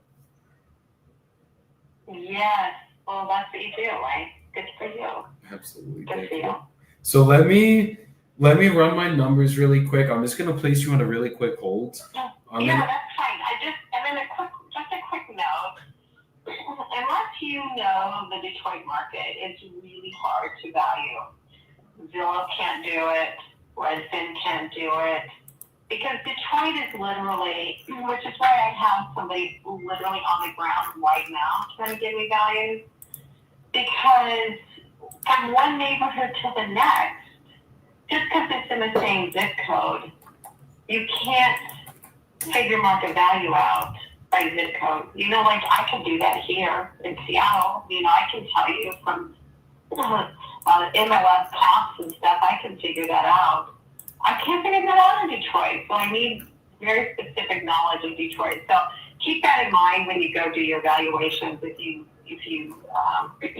Oh, I go block by block. Trust me, I've gotten my butt kicked in Detroit a lot, so it's kind of made me very, very familiar with the way the market is over here. It's almost like Philadelphia is another market we're in. It's like I'm on one street, I go over one block, and it's completely different comps. It's actually crazy the way it works out there. So that kind of trained me with this area. Right.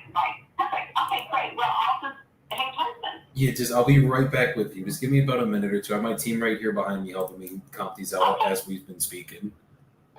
Okay, great. Okay, 2 seconds. Okay.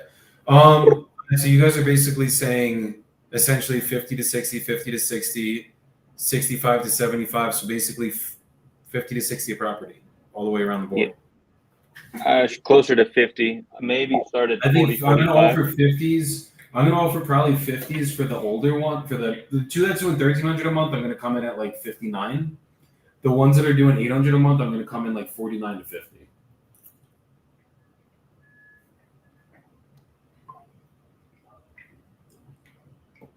I'm so hungry right now. Thanks for reading.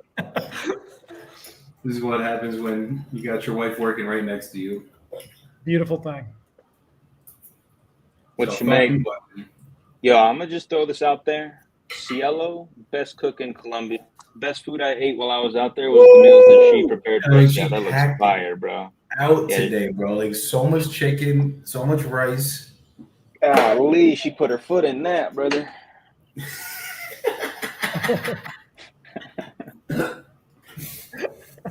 Now, for real, the first dish, was it the first night that we went to your apartment and Cielo made us dinner? And I was like, yo, this might be the best meal I've had in like a long time. That shit was so fun. I don't even remember what it was, but I remember being completely enamored with that food on my plate. You know, she can 1,000% cook. Joey thinks he's the best cook in his family. Unfortunately, I got to break it to him. Cielo, she knows the game. I cook better meat than her. She cooks everything else better. That's a fair statement. Except Joey likes to cook his steaks on high so they're dry, but he thinks it's good. What? He's insulted. First of all, when a steak is cooked on high, it is never dry. Oh, is that the trick? You sear the outside. If you cook your steak on low, if you slow cook a steak, it's as dry as it gets. That's like there's like certain kinds of meat you can slow cook, but slow cooking a steak, you are tripping. Oh, that's good to know. I want to try to make some beef burgers now that I'm eating beef again, but I'm scared to cook with beef because I never have. I gotta come with her some comps too. Never done did it. Let's see, Clark Street, this guy. Where'd Murray Hill go? Where the fuck did this street go?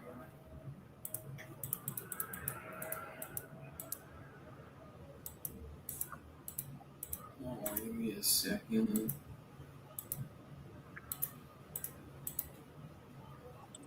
Okay. There we go. Got mobile notaries flying right now. Come on, bro. Delegating to the seller a little bit. If possible, give her a ring. She can come right to your house, all that. I love it. So sometimes, the title company will get the notary. They upload the file into the notary. The notary's got to print it out and then go to the seller's house. But once they book the notary, you get the notary's first and last name and their cell phone number. And a quick way to expedite is literally get that info to the seller as fast as possible and say, call the notary. So then they're now coordinating on their best time. Notary comes over, bangs it out, and then as soon as it's signed, notary uploads it to the portal, goes right to the title company. It's very efficient. Yeah, that's money, bro. Notaries are clutch, dude. Dude, they're the best. I've had really good experiences with a couple of notaries. Lifesavers. Yeah, I only close mobile notaries. I mean, that's just the thing at this point. Why does everybody want to sell lots all the time, bro? Listen, anybody watching this live or who will watch this replay, if you've got a crazy dispo network for vacant land across the nation, please holler at the kids. Joseph. No, we're getting it figured out. I'm not joking. Good. I'm going to stop locking up lots right now. Don't stop locking them up. Just don't lock up the shit you were going to lock up yesterday. Yeah, listen, yesterday was an anomaly because, as you could see, that was just I had problems comping that. I ain't even going to front. I spent a lot of time on it, too. No, but from 2 years ago, I just don't typically go back that far. So but if there's nothing next time I will. Right? No, yeah. Next time I will look back further in time. I just try to keep it within 6 to 12 months if possible, but just not enough data that Jordan was able to find there. So yeah, I did lock up a couple lots too high, but I just feel like there's so many lots out there, bro. Let me make this offer. Get it, lock it up. Okay, you still there, Kelly? Okay, perfect. So what I'm seeing for the Murray Hill property, I think retail, honestly, somewhere around 130 for this. So if it was like fully fixed up and didn't have a tenant, you were trying to get an end buyer to live in it, probably would go close to that. But I think obviously you just did some work there. The judging factor is just the mechanicals. Obviously, if it would pass an actual inspection, which if it's Section 8, it should. For us to do that one cash, we'd probably be somewhere around 60 grand to do that one straight cash. Yeah, can't do that. So basically, to go down the line, the other one on The two that are doing 1,300 a month or 1,200 a month, it would be about 60 and 60. And then the lower ones with the lower rents, that would be about 50 and 50. The average investor in this market, like literally in these specific neighborhoods, that's where they're picking all these things up cash. So they're paying, I'm sorry, so like for Hubble, what did you say, Hubble? 60, For, like, so, 60 for Hubble, because basically Detroit's like a 2 to 3% rental market. So like I know obviously there's parts of Detroit you can get something for 20 grand, fix it up a little bit and rent it out for 1,200 a month. This isn't that neighborhood. This is definitely a better neighborhood than most of those ones. But just because the retail's around the 130, I think Murray Hill and Hubble, those are like the two nicest out of the bunch. And then the other two being rented out for 800 a month. It's just there's no anything above 50 grand in a market like this. No investor is going to pick it up too much higher than 50 grand. And basically, there's no commissions with us. Obviously, it's as is. right. But that's just where we'd have to be. Okay, no, I understand. So yeah, my mortgage on Murray Hill is higher than that, so I can't. Yeah, so Murray Hill, that's off the table. How high is that mortgage, if you don't mind me asking? I think it's around 90 grand. Oh, okay. Did you like refinance it to do some of the work then? I did. I did. When I bought it, we just paid cash, and then I refinanced it after we fixed it. Got you. Because yeah, I could see that. I mean, if it's fully fixed up cash loan, it probably would appraise that high. It's just obviously if the investor's going to buy it, we would need it at a better deal. So, but you think, so that doesn't, excuse me, that is somewhat encouraging that perhaps if I just sold it outright on the market, maybe it's around that price range of 130. You'd have to get the tenant out, and I think you might. Yeah. I mean, you just fixed it up, so I don't think it's going to really need much on that one. That one might be the winner for you to like go list that one and do it that way. Yeah, I maybe think that's how we do that one. Yeah. But I've stuck with that one for a while, so that's fine. And then, what do you think? So your price on Hubble with a $1,200 a month Section 8 tenant would be roughly 60 grand. Is that what you're saying? 60 grand. That's you guys. Obviously, if there's a mortgage on it, that's the only thing that would come out. But yeah, it would be a 60 grand. Yeah, of course. You guys. And because that's just like, it sounds like you're more familiar than in the neighborhood than I am. Slightly higher quality neighborhood. Yes. What do you think the retail value of that one is? Market value. I mean, not to an investor.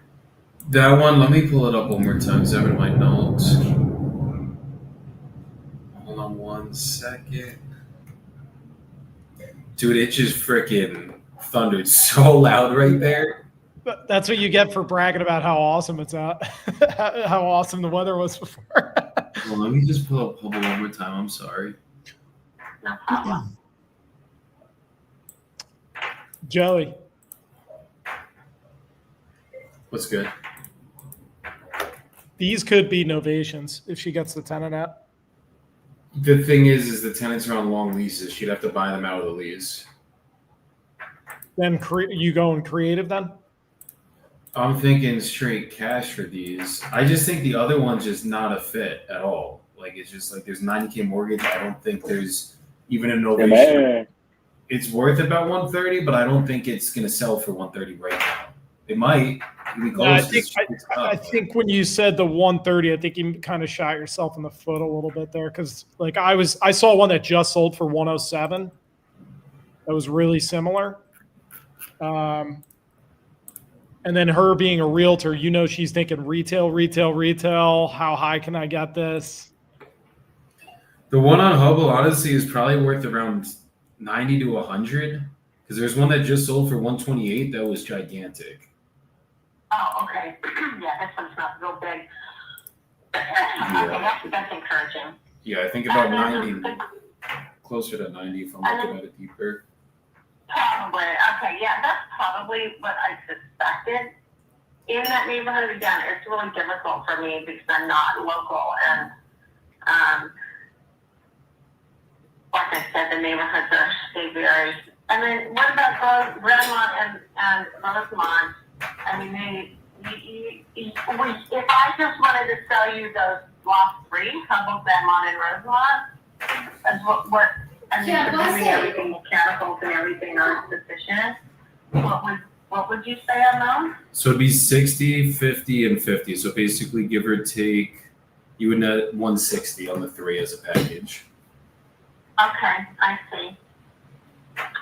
And We would take it with the tenants, obviously, too. So we'd have to. I need to take it with the tenants in there. You've given me something to think about. Do you think that's a number you could work with at the 160? Well, now I'm going to have to talk to my husband. Now, I'm the realtor in the family, but now I'm going to have to talk to him to see if he thinks he likes the headache to go away or not for that price, perhaps. Is there a way maybe we could get him on a call? Would that be possible? No, he went for UPS. He's driving. Yeah, I think there's no way he can do that right now. But can you do me a favor? Like, can you call me back tomorrow? Yeah, what time tomorrow do you think would work? Let's see. Tomorrow is November 18th. Oh, I have to deal with my property manager there in the morning. And I have some stuff. I have a 12 o'clock my time appointment. So maybe can we do it? Can you call me maybe tomorrow around 10 a.m. my time? So that would be Eastern, so that would be 1 p.m., right? Are you East Coast time? Yeah, I'm on East Coast time. Yeah, so that would be 3 hours. Does make you 1 o'clock? Let me just pull up the calendar. Yeah, tomorrow one's actually perfect. Wide open. Okay. Yeah, I'd like to continue this conversation. Let's do it. Hopefully, All right. you talk to him. He's good with it, and we could work this out together. Okay, Joey. Let's see what we can put together. This might be something. We just got to sleep on this one, right? So I gotta give him the idea, and then we'll just see what happens. Okay. Okay, perfect. Talk to you tomorrow. Okay, you have a great rest of your day, Kelly. It was a pleasure today. You too. Take care. Take care. Bye-bye. I don't think she was making it. She was very up in the air from the beginning of the call. Yeah. I don't think there's anything that was going to get her to sign today, but I think we're in the ballpark right now. I think we're getting where she wants to be. Trending in the right direction. Her husband's probably going to be the bottleneck, and it sounds like she is going to try to sell him on this. That's what it sounds like. Yo, yeah, that was well done. What's up with these Detroit sellers looking to sell like 3 to 5 properties at a time? I literally have a guy right now who I'm working on 3 properties in Detroit with as well. Headaches, massive headaches. Bad investments. They need a savior. The area, yeah. Yeah, Detroit's pretty rough. People watch they watch videos on the Burr method. They see the Section 8 rental things, and they're like, "Oh, this sounds fucking good. This will be easy. The government pays. I don't have to deal with any headaches." And they forget what Section 8 tenants come with. Yeah. Until the cops are there every other night, and then the firefighters are there because the place is now on fire. So yeah, which is crazy because I like to think that Section 8 tenants aren't going to destroy the place because then they're going to lose their Section 8 funding. But depends. I don't know. Maybe some people like to be homeless or sleep in shelters. Who knows? Yeah, if that was their upbringing, they'll find a way to get back to there because they feel uncomfortable in a good spot. Yeah, for sure. For sure, reverting to the mean. Yo, tell me why my AI just made a whole ass offer. That's too high. I don't agree with the offer, dude. Give me 2 seconds. We go wash the hands. What was it on chat, Chat GPT or what? No, the AI in my CRM that has conversations with my sellers. Guy's like, I want 119, and the bot responded with a whole paragraph and then said, would you be open to a preliminary offer in the range of 100 to 110? What? No, that's too high. That's too high. I need to be Well, like they're 80. probably just like It sounds it sounded good. Like if you hear just those numbers, like the gap, but if you don't analyze the deal, no, you should Right. definitely just put in training. You are to never make an offer. You are to book appointments and you are to get them on the phone with the closers as fast as possible. Check this one out for me real quick, because maybe it did some underwriting and I don't know. But I don't know. I don't think it's good. I think we need to be. Listen, I'm seeing lots, and this is Houston, mind you. So there is a lot of activity in lots selling and new builds happening in this area. What the hell happened to the shirtless Frozer? Ooh, disconnected. Just you and me, Rashi boy.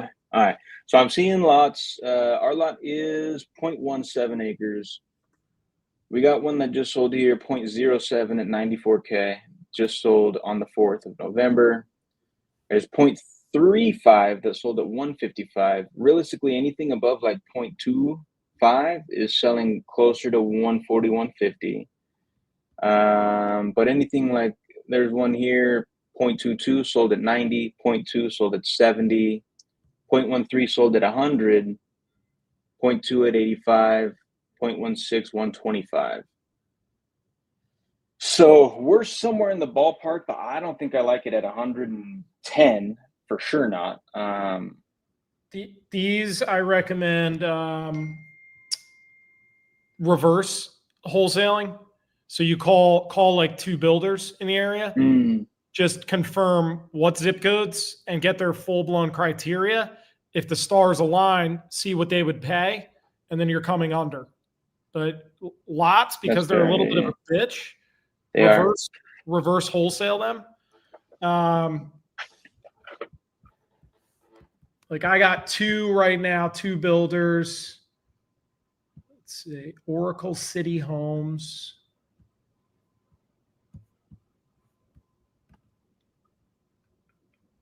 Small home builder. If you throw this into chat, this is one.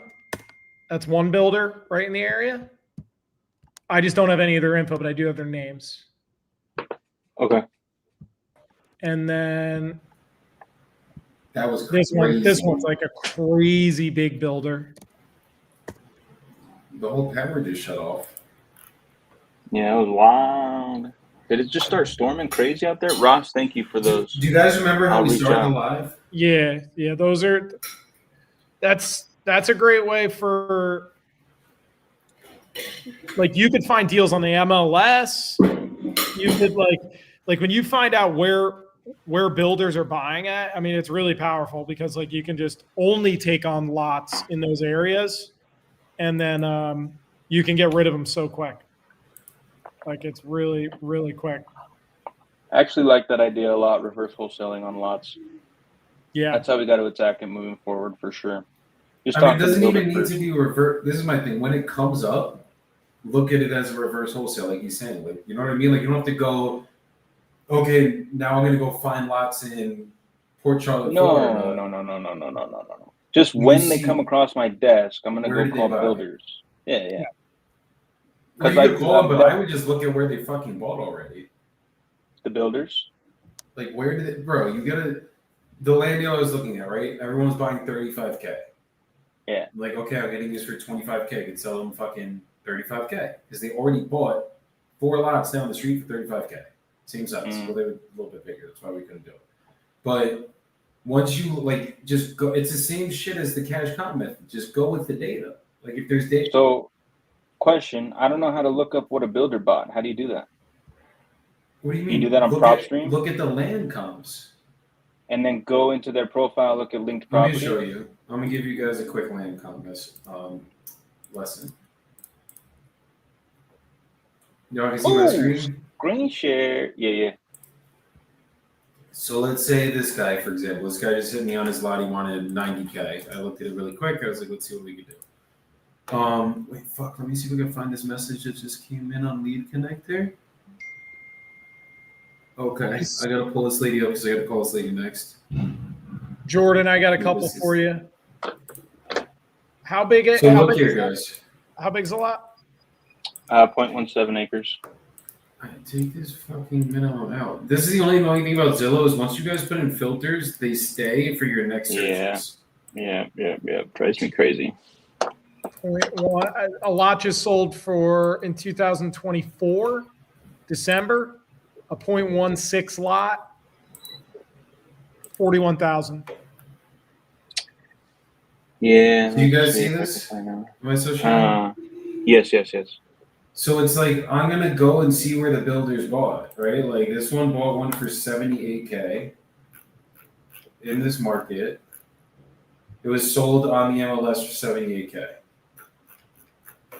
Right? That was a 10,000 square foot lot.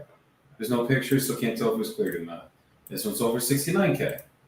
Same thing. Sold on the MLS. This is probably the ceiling of where these lots are going. This one sold for 40K. I think that's the one I pulled up. No, you're in. I'm in He's Cape in Coral. I'm in different. Cape Coral. Oh, okay. I was gonna say. This sold public record for 40K. Probably sold for 50, 60 because the other ones were selling for 70, right? Mm-hmm. This one sold for 90K. You know what I mean? So it's like this has water access. That's probably why it sold for 90. It's literally right here on this water. This one doesn't have water access. That's why it sold for 40. Same with this one, no water access. 78, that was the ceiling. Does that make sense? So But it's then like it's close. That 78 one's closer to that next body of water. So maybe exactly, but it's still in the corner, right? So it's like, and this is just a little lake. This one has like channel access or whatever the fuck it is, so you could probably take a boat somewhere. Yeah, usually these things like they have you could get out to the ocean with these. That's why there's these little channels there, or it just is a nice looking area, whatever. But that's how you guys comp land. It's like you just got to look for what is going on in this market. So in Texas, it's non-disclosure. Zillow is not an effective tool to use the method that you just showed because it's all estimated. So I'm in Propelio. Let me tell you what I'm seeing. My lot's 0.17. On the 4th of this month, a 0.07 acre lot just sold for 94. Is this the same one from yesterday? No. This is the guy I'm just talking to today. This is the one that the AI just sent him an offer at freaking 110, which I already know is too high. So I'm gonna have to call this guy. He's ready to I sign don't a think that was contract. an offer. They said at 110 right now. preliminary offer, right? I don't know anything about your land. They're just Yes. trying to gauge what the AI is doing there is they're trying to gauge where is this guy at? Is he negotiable? Okay. That's the point So, yeah. of sending that false offer. So then, yes, he is negotiable because he asked 119. AI said 100 to 110. He says if you could do 110, so cool. We could work with it. But 94K, 0.07, 0.2290, 0.270, 0.1300, 0.285, 0.16, 125. How far out from your subject property are those? This is all within half mile. And also Can you do 0.1 or 0.15 or 0.2 miles? 0.25 miles shows no sold comps, just active, and Where one is the pending at property? 70K. What are It's in the chat. what are the actives at right there in that neighborhood? We got an active. Where is it on the chat, Jordan? Yeah, I it's think it's in Houston. the WhatsApp. Oh, No, I know. it's in the private chat here. Yeah. It's the Houston. It's the one in Houston? Yes. Where the So fuck is it in actives, the we got a private chat? 0.13 at 85.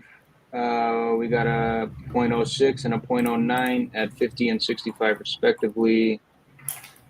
0.21 at 75. 0.1 at 60. 0.1 60. 0.17 70. 0.16 130. And these are all sitting on the market for a fairly long time. So safe to say that 100 ain't gonna work. Fuck no. You'd probably be Let me see. lucky to sell it for 75. But then Oh, look at the actives too. That's what we're looking at right now. Yeah, we're looking Yeah, at you can't sell for 75. There's actives for 60. No, I'm Smaller saying though, no? lucky 75. That would be like max. Nothing sold either. Not at 0.25, so that's why I went out to 0.5. to find But some in sold. okay, put it this way, right? Builders are not buying in this area. In that You cross West quarter Little York Road, they're mile. selling over there. For whatever reason, they're not. No one's building in this area because look at the days on market: 786 days Yeah. for 55, Yeah, they're saying 65K lot, 268. I mean, 180. You're tripping anyways. You're smoking crack. Your exact lot's been listed for 76 days at like exact same lot size, everything for 70K. And then there's one pending right now that's At a little 70. bit bigger than yours, not cleared. That's been up for 19 days for 75.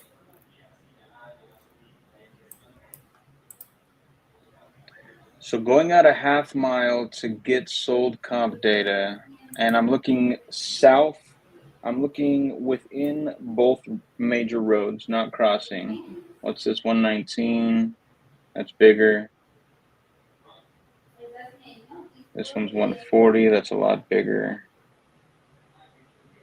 Dude, this guy is ready to sign. This one sold at 90. Bigger. Oh, yeah. All right. Oh, this is going to be fun. I'm going to get this one on the live. This guy's going to tell me to eat shit. He's like, send the DocuSign. Got his email and everything. He's ready to lock it up at 110. Thanks, AI. I'm saying, Jesus Christ. Way to high anchor the seller. Golly. Yeah. Yeah. Check out the situation.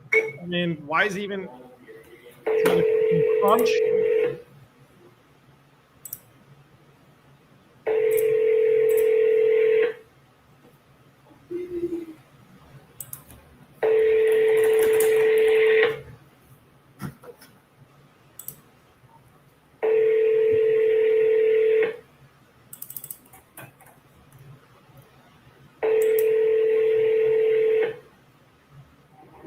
Hello, this is Katie. Sorry.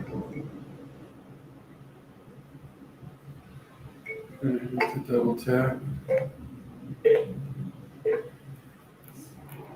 Hello, this is Katie. Come on, Katie. What's good, lady? Ay, güey, puta. Yeah, I think you lock it up for start at 40 to offer him 50, and I think you probably can fucking sell it for 60. If I'm being honest. This guy's gonna lose his mind. Let's do it.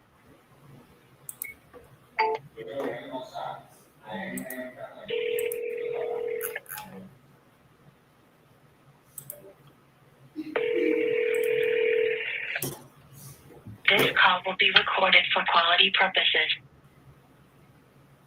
Hello, is this Bobby?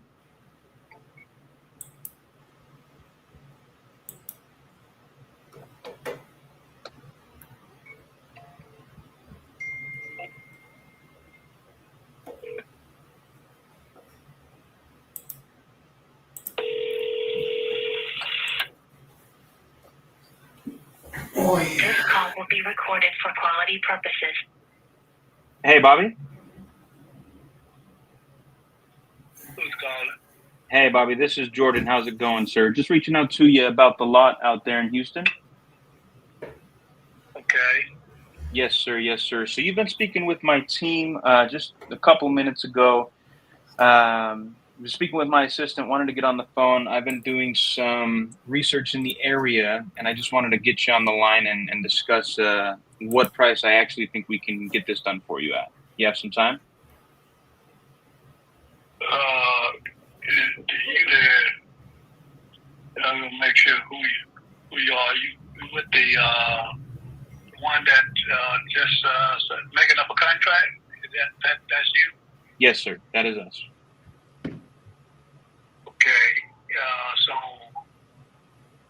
what that job, that's not, you don't accept that price, or what's the deal? Yeah. So my assistant just came and brought this to my desk, and I do most of the underwriting here at our company. So I was just taking a look around the neighborhood. At first glance, I think she thought that the range of 100 to 110,000 worked.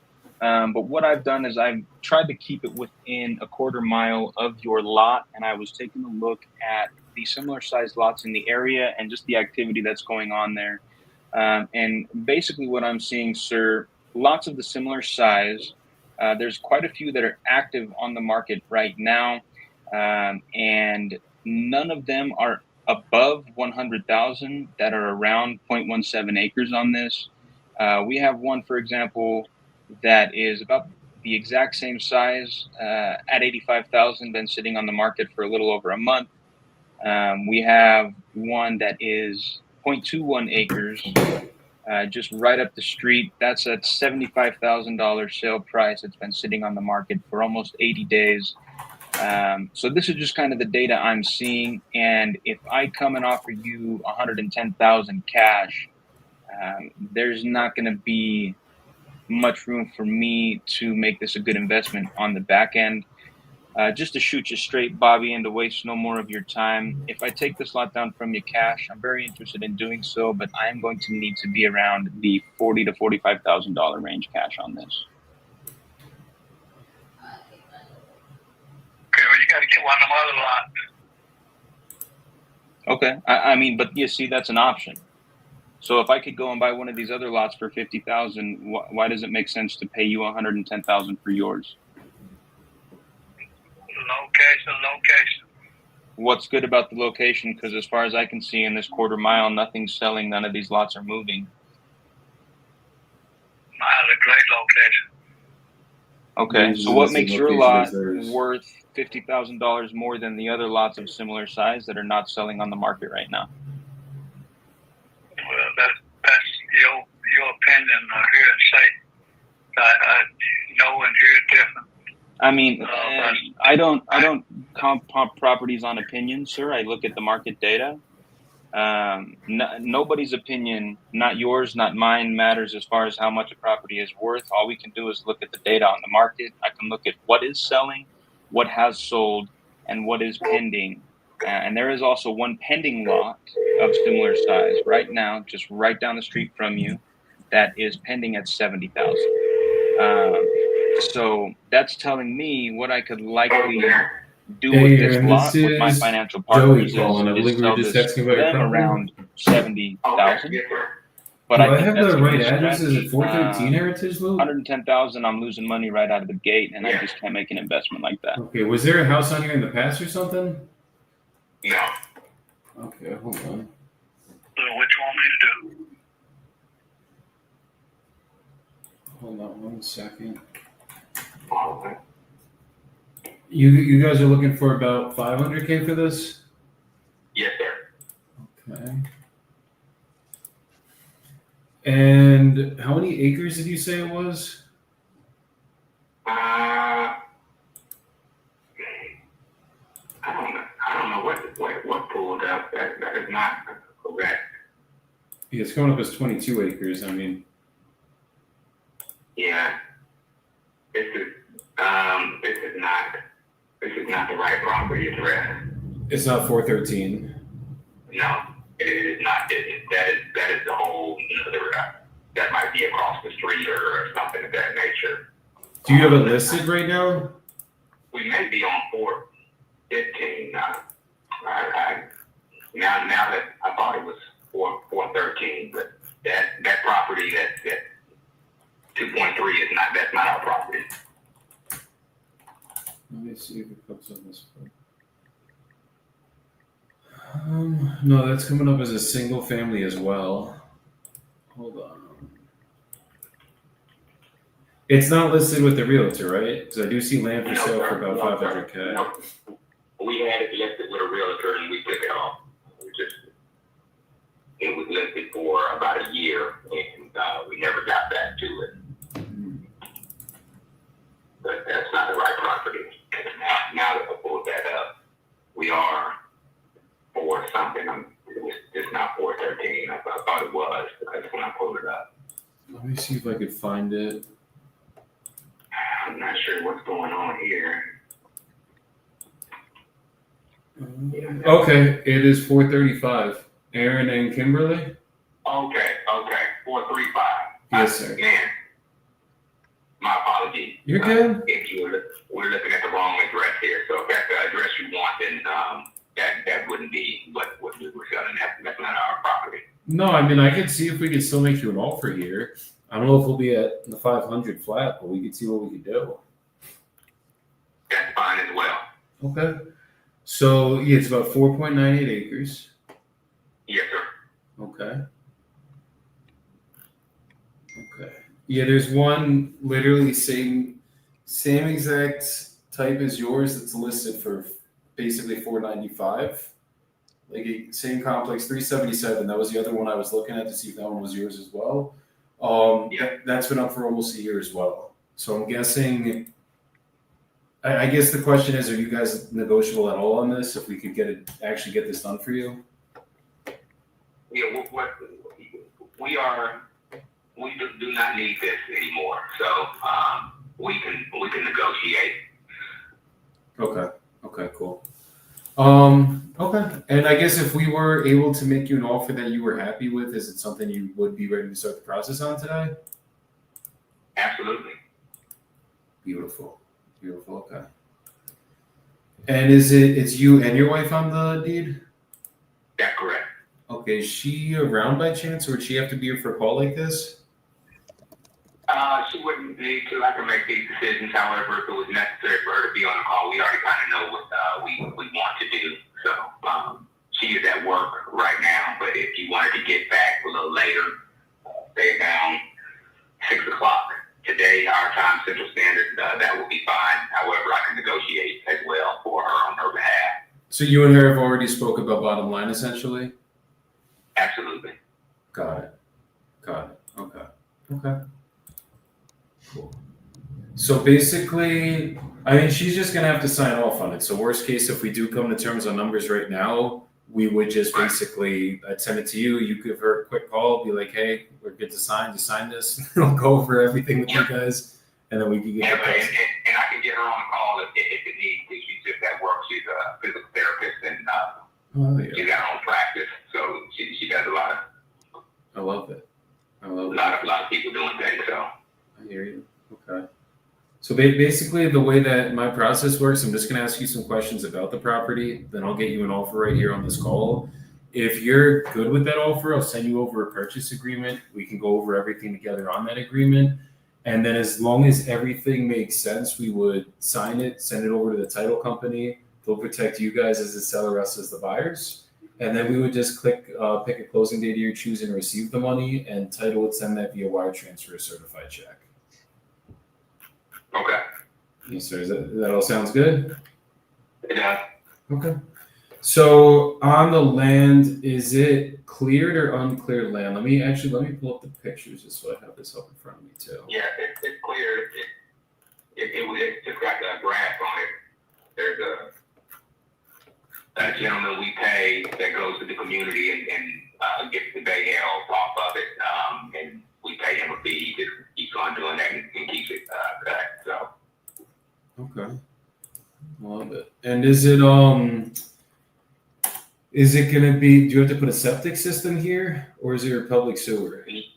No, there's public. This is a public area. It's actually a gated equestrian community, so every lot has taps available to it. So it's functioning as a community where people will be living there. So it'll be public water, public sewer there.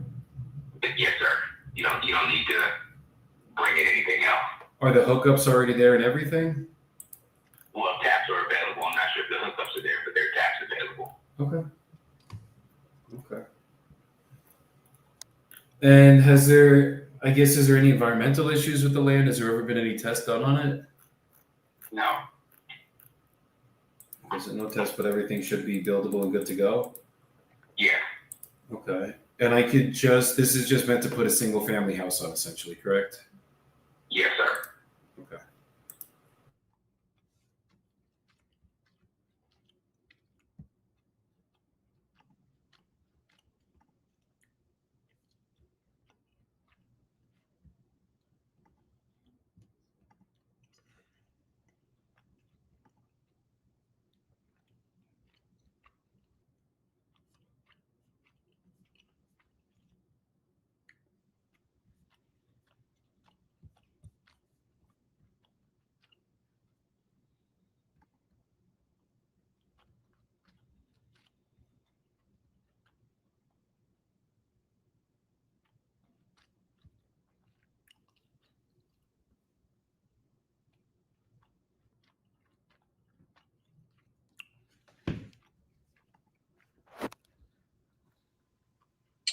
Dang, we lost the shirtless. Yo.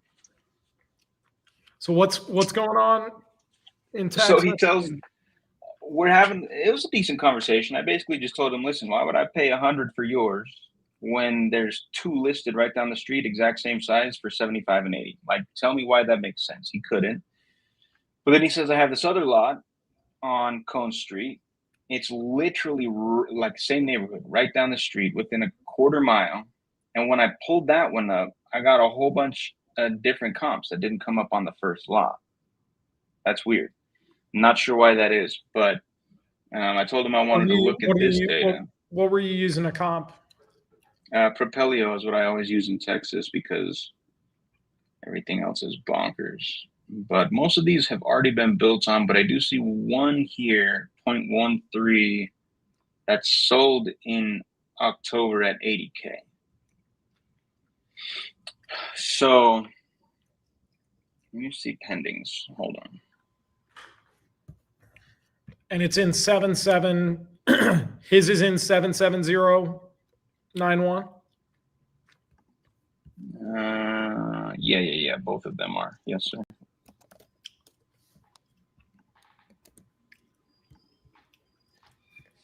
And his is 0.17, you said? So he has one at 0.17 and then one that is 0.06.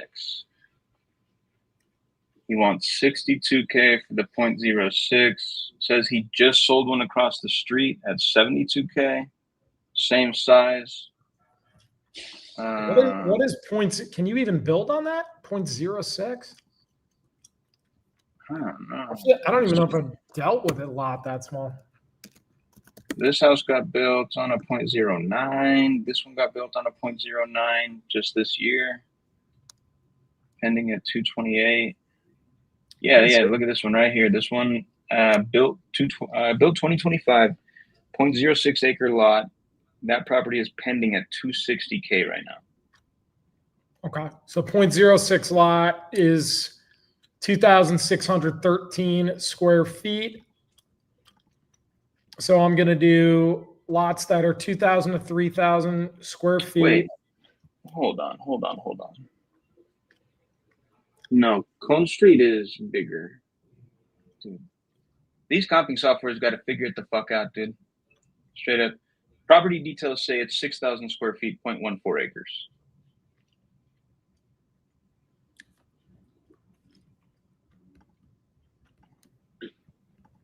What are you seeing? I'm just trying to find lots that are listed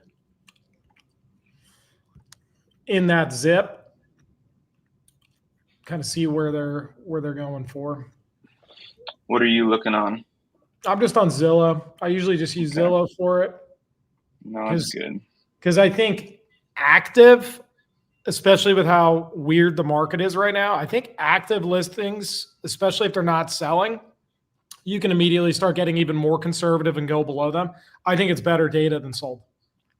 I think active tells a better story right now as well. Yeah. Typically it's sold, but not. We're just in a funk right now.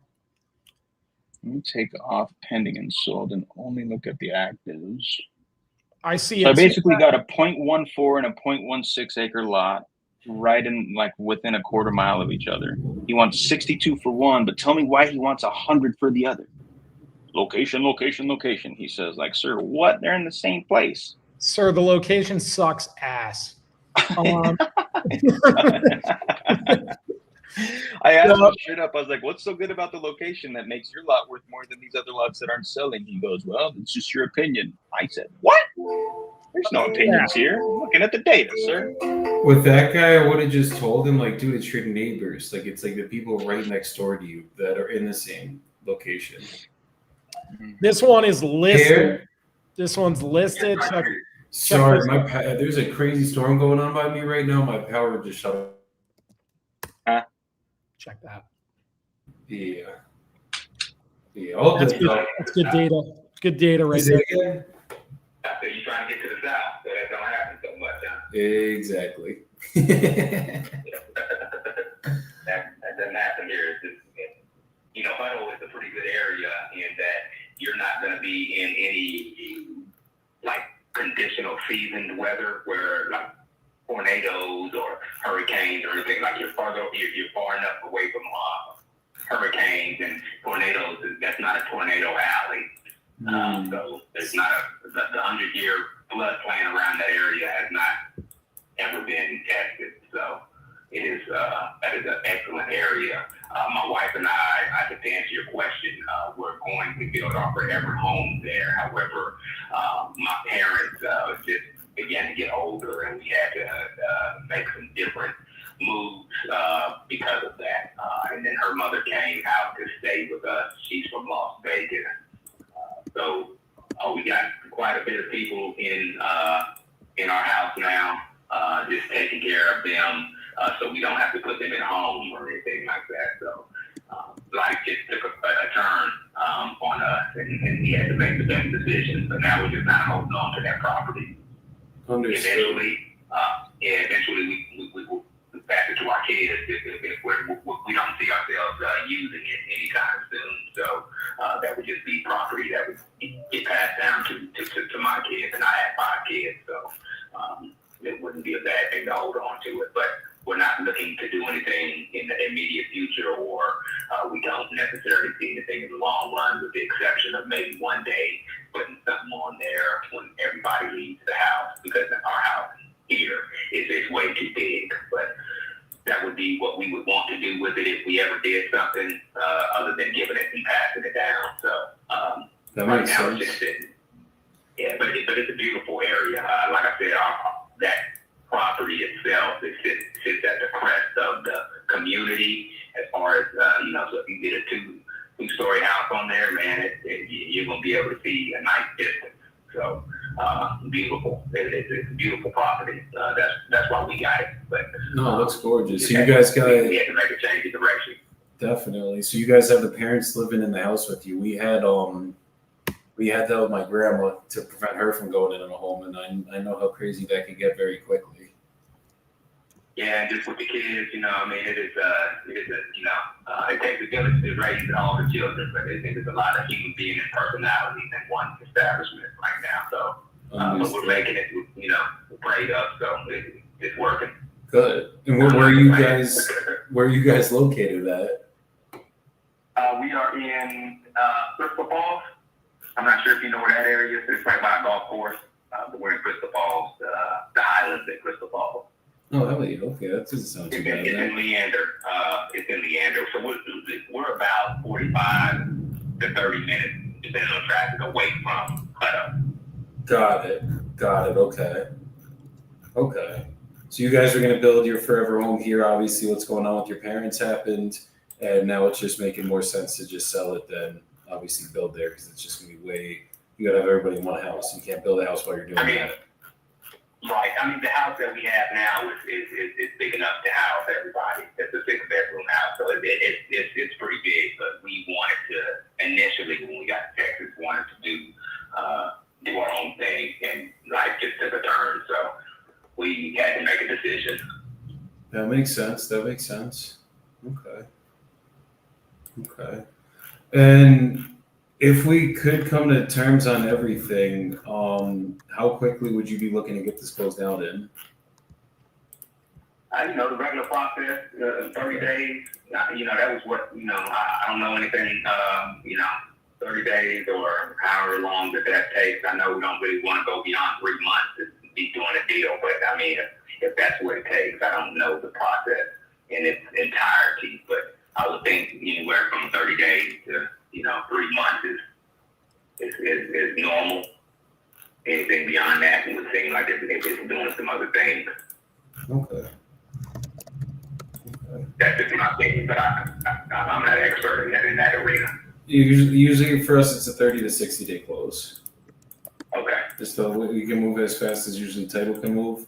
We just got to make sure that as long as me and you could agree on prices, we can get this done. I just know we're going to be a very far way off from the 500, obviously. Just from seeing what's selling in this area. What's very far? I'm still running my numbers as we're talking right now. Okay. Yeah. Because, Basically, there's been this one. It's been up almost a year for 495. I saw you guys had it. The lowest it was listed on your end was 435, and then obviously you were 439. And obviously, it didn't sell when it was listed on the open market, which means even like end buyers that wanted to buy it with their own buy it, do what you guys are planning on doing, building their own house to live in, and they're going to pay higher than any investor would pay. They weren't willing to take it. So we had a couple offers. They just wanted to do some special financing, and we didn't like the financing that they were doing. So they wanted you guys to finance it. No, they wanted to do some special financing. One of the financing was going to be about 10 years. So they were going to give us 20% up front, and then the rest of it was going to come in the next 10 years. It was cool, but we didn't like it. It wasn't anything that we wanted to do. And we did have a buyer that was going to take it, but they soured out at the end. So we just took it off the market. It wasn't, and like I said, when we took it off the market, it was because we were going to give it to our children. That was what we had just decided. So that's why it's not necessarily listed, even though it was listed before. We were just going to pass it down. It's not, not a big deal. I don't want to go into that, but we had a couple of buyers that wanted it. It just didn't meet our terms, so we declined. That makes sense. Okay. Because just looking, I mean, like we could definitely build a nice house here. It's just, I mean, there's houses that we're selling for 2010 build, sold for 780 on 2 acres of land. There's another one, a couple more in this complex, I think. Yeah, I think these are in this complex. It's sold for 676, 640, stuff like that. And then there's the one that sold for 1.2 million on Gabriel Meadows Road. But that one was 14 acres, not 4 acres. So yeah, some of those properties aren't. It depends on when you go in that Western community. There's a hill in there, and some of that is just land, and there's nothing there, and so you just got a bunch of acres because it is an equestrian community. So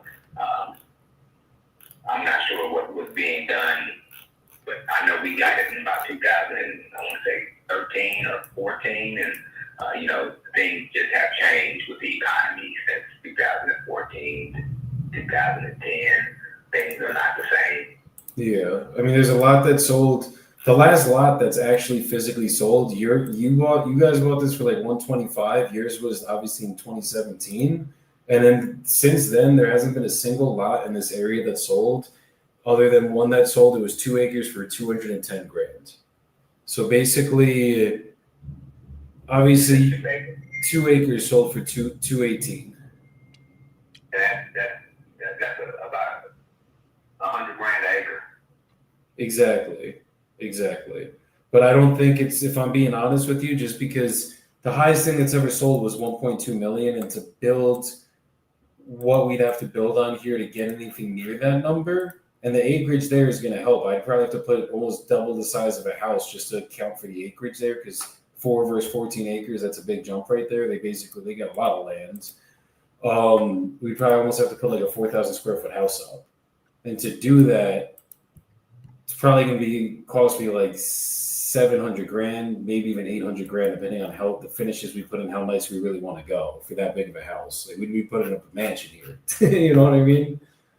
So yeah, you're 700,000 for 400,000 for 4,000 square feet. You're going to be doing more than that out here in Texas. yeah, no, I mean, we'd have to put probably a nice what's it called? A nice shed in there, like a shop, something like that. Like to compete with what is sold over here, we'd have to go to the nines. You know what I mean? Like, we'd have to like put a. I could agree to that. I could agree that 400,000 square foot house or 4,000 square foot house would go to the nine. Yeah, we'd have to go crazy here. So I think for us to get this, probably like 250 to 3, if I'm being honest with you. Yeah. Yeah, that's not enough. If I'm being honest with you, that's not going to do it. What do you think would do it? Because I think anything above 3, 4 for an investor to get it done, we just got to make something. But if I'm going to spend, even if I only have to spend 600 grand, right? I buy it for, let's say you're 400 grand, for example. We're all in $1 million and I can only sell for 1.2. Once I pay all my commissions to my realtor and all the closing costs, I'm basically either breaking even or almost losing money after I have to pay for the cost of my money too. Yeah. Yeah. So, I mean, how close do you think, let's say we could get around that 3 number, how close do you think you could be to that? I'd rather be closer to 4 than 3. We've already turned down offers to 3, so I'm not going to go have that conversation. One of our offers at the lower end was 350, and we said no. So I know now that 350 is not going to do it. The reason why is that it was at 540, and we were kind of just coming down off the 500. I was trying to give it 100,000 acre. So I'm still on, around 4.9, but I understand that there's going to be closing costs and we want to keep that in the package. And so I can go 430. If I'm being honest, I can go 430 in closing. Yeah, I mean, when you guys had a 439 with the agent, you were gonna net less than the 430. You know what I mean? But it's just even 400. I just know we couldn't do. I want to get this done for you guys. It just I can't lose money on it either. Like it got to make sense for both of us, and it's just I think the best option for you might be either relist it or go with someone like me and just basically we cover commissions, we cover closing costs. I mean, there wouldn't be commissions with us, but we get you a net number, and it would have to be something in the 3s. I don't even know if that's worth talking over there. I'm be honest with you. I get it. I don't know if I can have that conversation with it in the 3s after what we've been through. So No, I feel like if you get to the point where you are willing to take something in that range, just keep my number. I'm here to get this done for you guys. The one thing I don't want to do is be like, yeah, no, I could be at 400K, and then I just hold you up under contract and we can't actually close. Understand? Yeah. Just want to make sure, if we're gonna do it, I got to get it done for you. I'm not trying to just tell you something to make you happy today, and then we have to come change the price. I just know at 300, maybe 320, that'd probably be my max. But it's just it gotta make sense for us to build on here and turn some form of a profit. I don't gotta get rich here, trust me, but we gotta make something. Yep. Well, I'm sure that's not going to happen. So I do appreciate you calling and reaching out and speaking to me. Absolutely, brother. And look, if anything changes, let me know. If you guys need any help real estate wise, I'm here to help. But I appreciate your time today, brother. Okay. Well, thank you. Appreciate it. Thank you. You take care.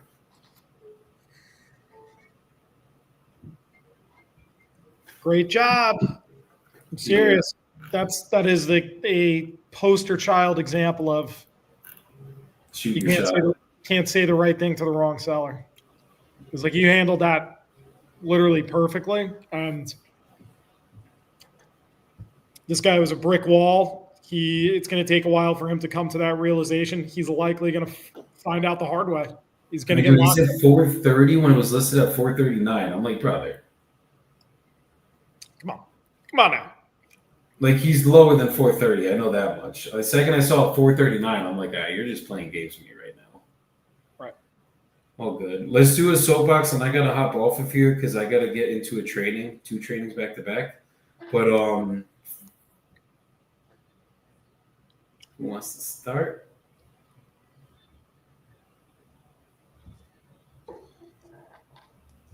Soapbox.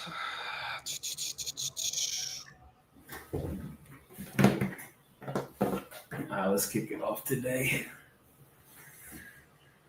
Yeah, I don't know. I think that was that. What's the Wayne Gretzky phrase? I don't want to fuck it up, but you miss 100% of the shots you don't shoot. Yeah, you miss 100% of the shots you don't shoot. Joey nailed it on this last call.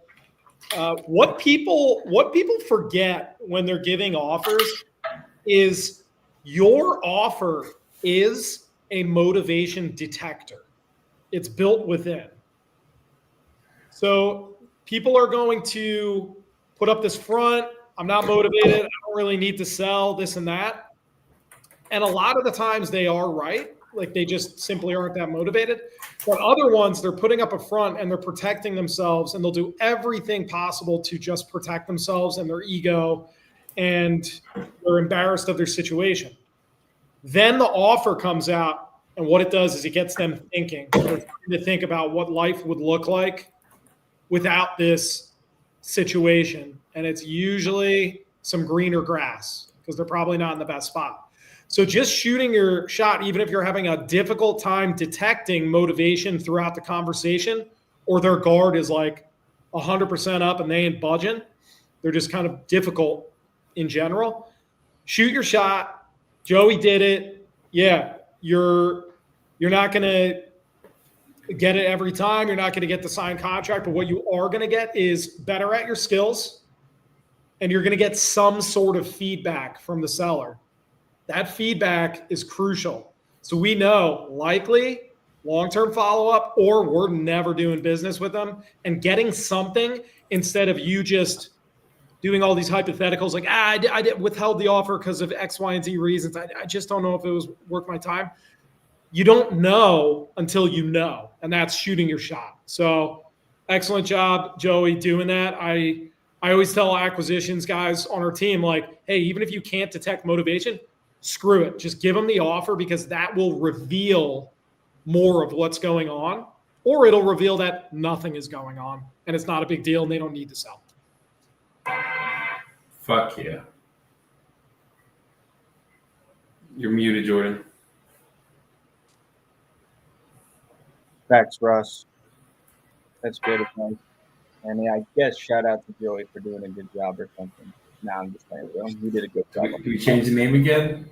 No, they didn't. You did a great job. I agree with Russ 100%. Sometimes you just got to take the shot. And I know there's a lot of people out there who are like, it's not worth making the offer. I'm too far off. But, dude, it's going to take you 3 minutes to speak it out of your mouth. Just get it out. And you never know. You make that offer. They say no today. 4 months from now, when they still haven't sold it, guess who they're going to remember? The shirtless guy who was awesome to talk to on the phone, left a great impression with the conversation they had. Can you do the JETS, Jets? Hilarious. No, because the long-term follow-up, especially when you leave your like breadcrumbs, which is your offer, and then you just bounce, they're going to remember when the shit hits the fan. They're going to remember that. Especially if they liked you, that is going to, as Jordan said, that's going to resonate with them. They're going to sit there and be like, I didn't like his offer, but I liked him. And now the situation's kind of getting way worse. And that offer is making some sense right now with what's going on. I'm going to give him a call back, or I'm going to text them. And if you have a great CRM and follow-up systems or AI bots texting them to keep your company at the forefront of their mind. So when they think, I'm going to sell my house, they're going to think of Jordan, or I'm going to sell my house, I'm going to think of Joey. When they have that going on and we're at the forefront, the stars will align, and it's going to be a very quick signed contract and a much different conversation because we now have the leverage. 100%. Yep.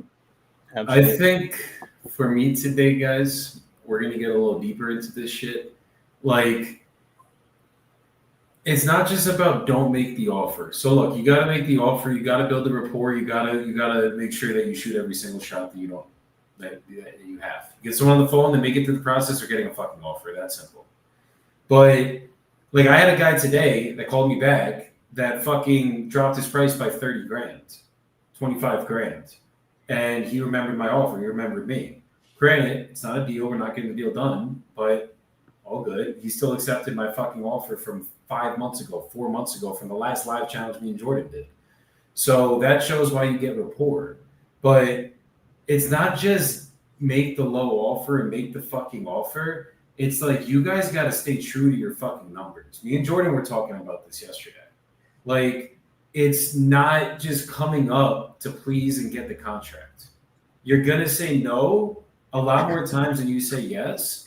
And when you start doing that, you start being more selective with your contracts. You make sure that the numbers that you're locking it up actually make sense. And you know that MAO says to be at 60 grand, and MAO also means make absolutely nothing.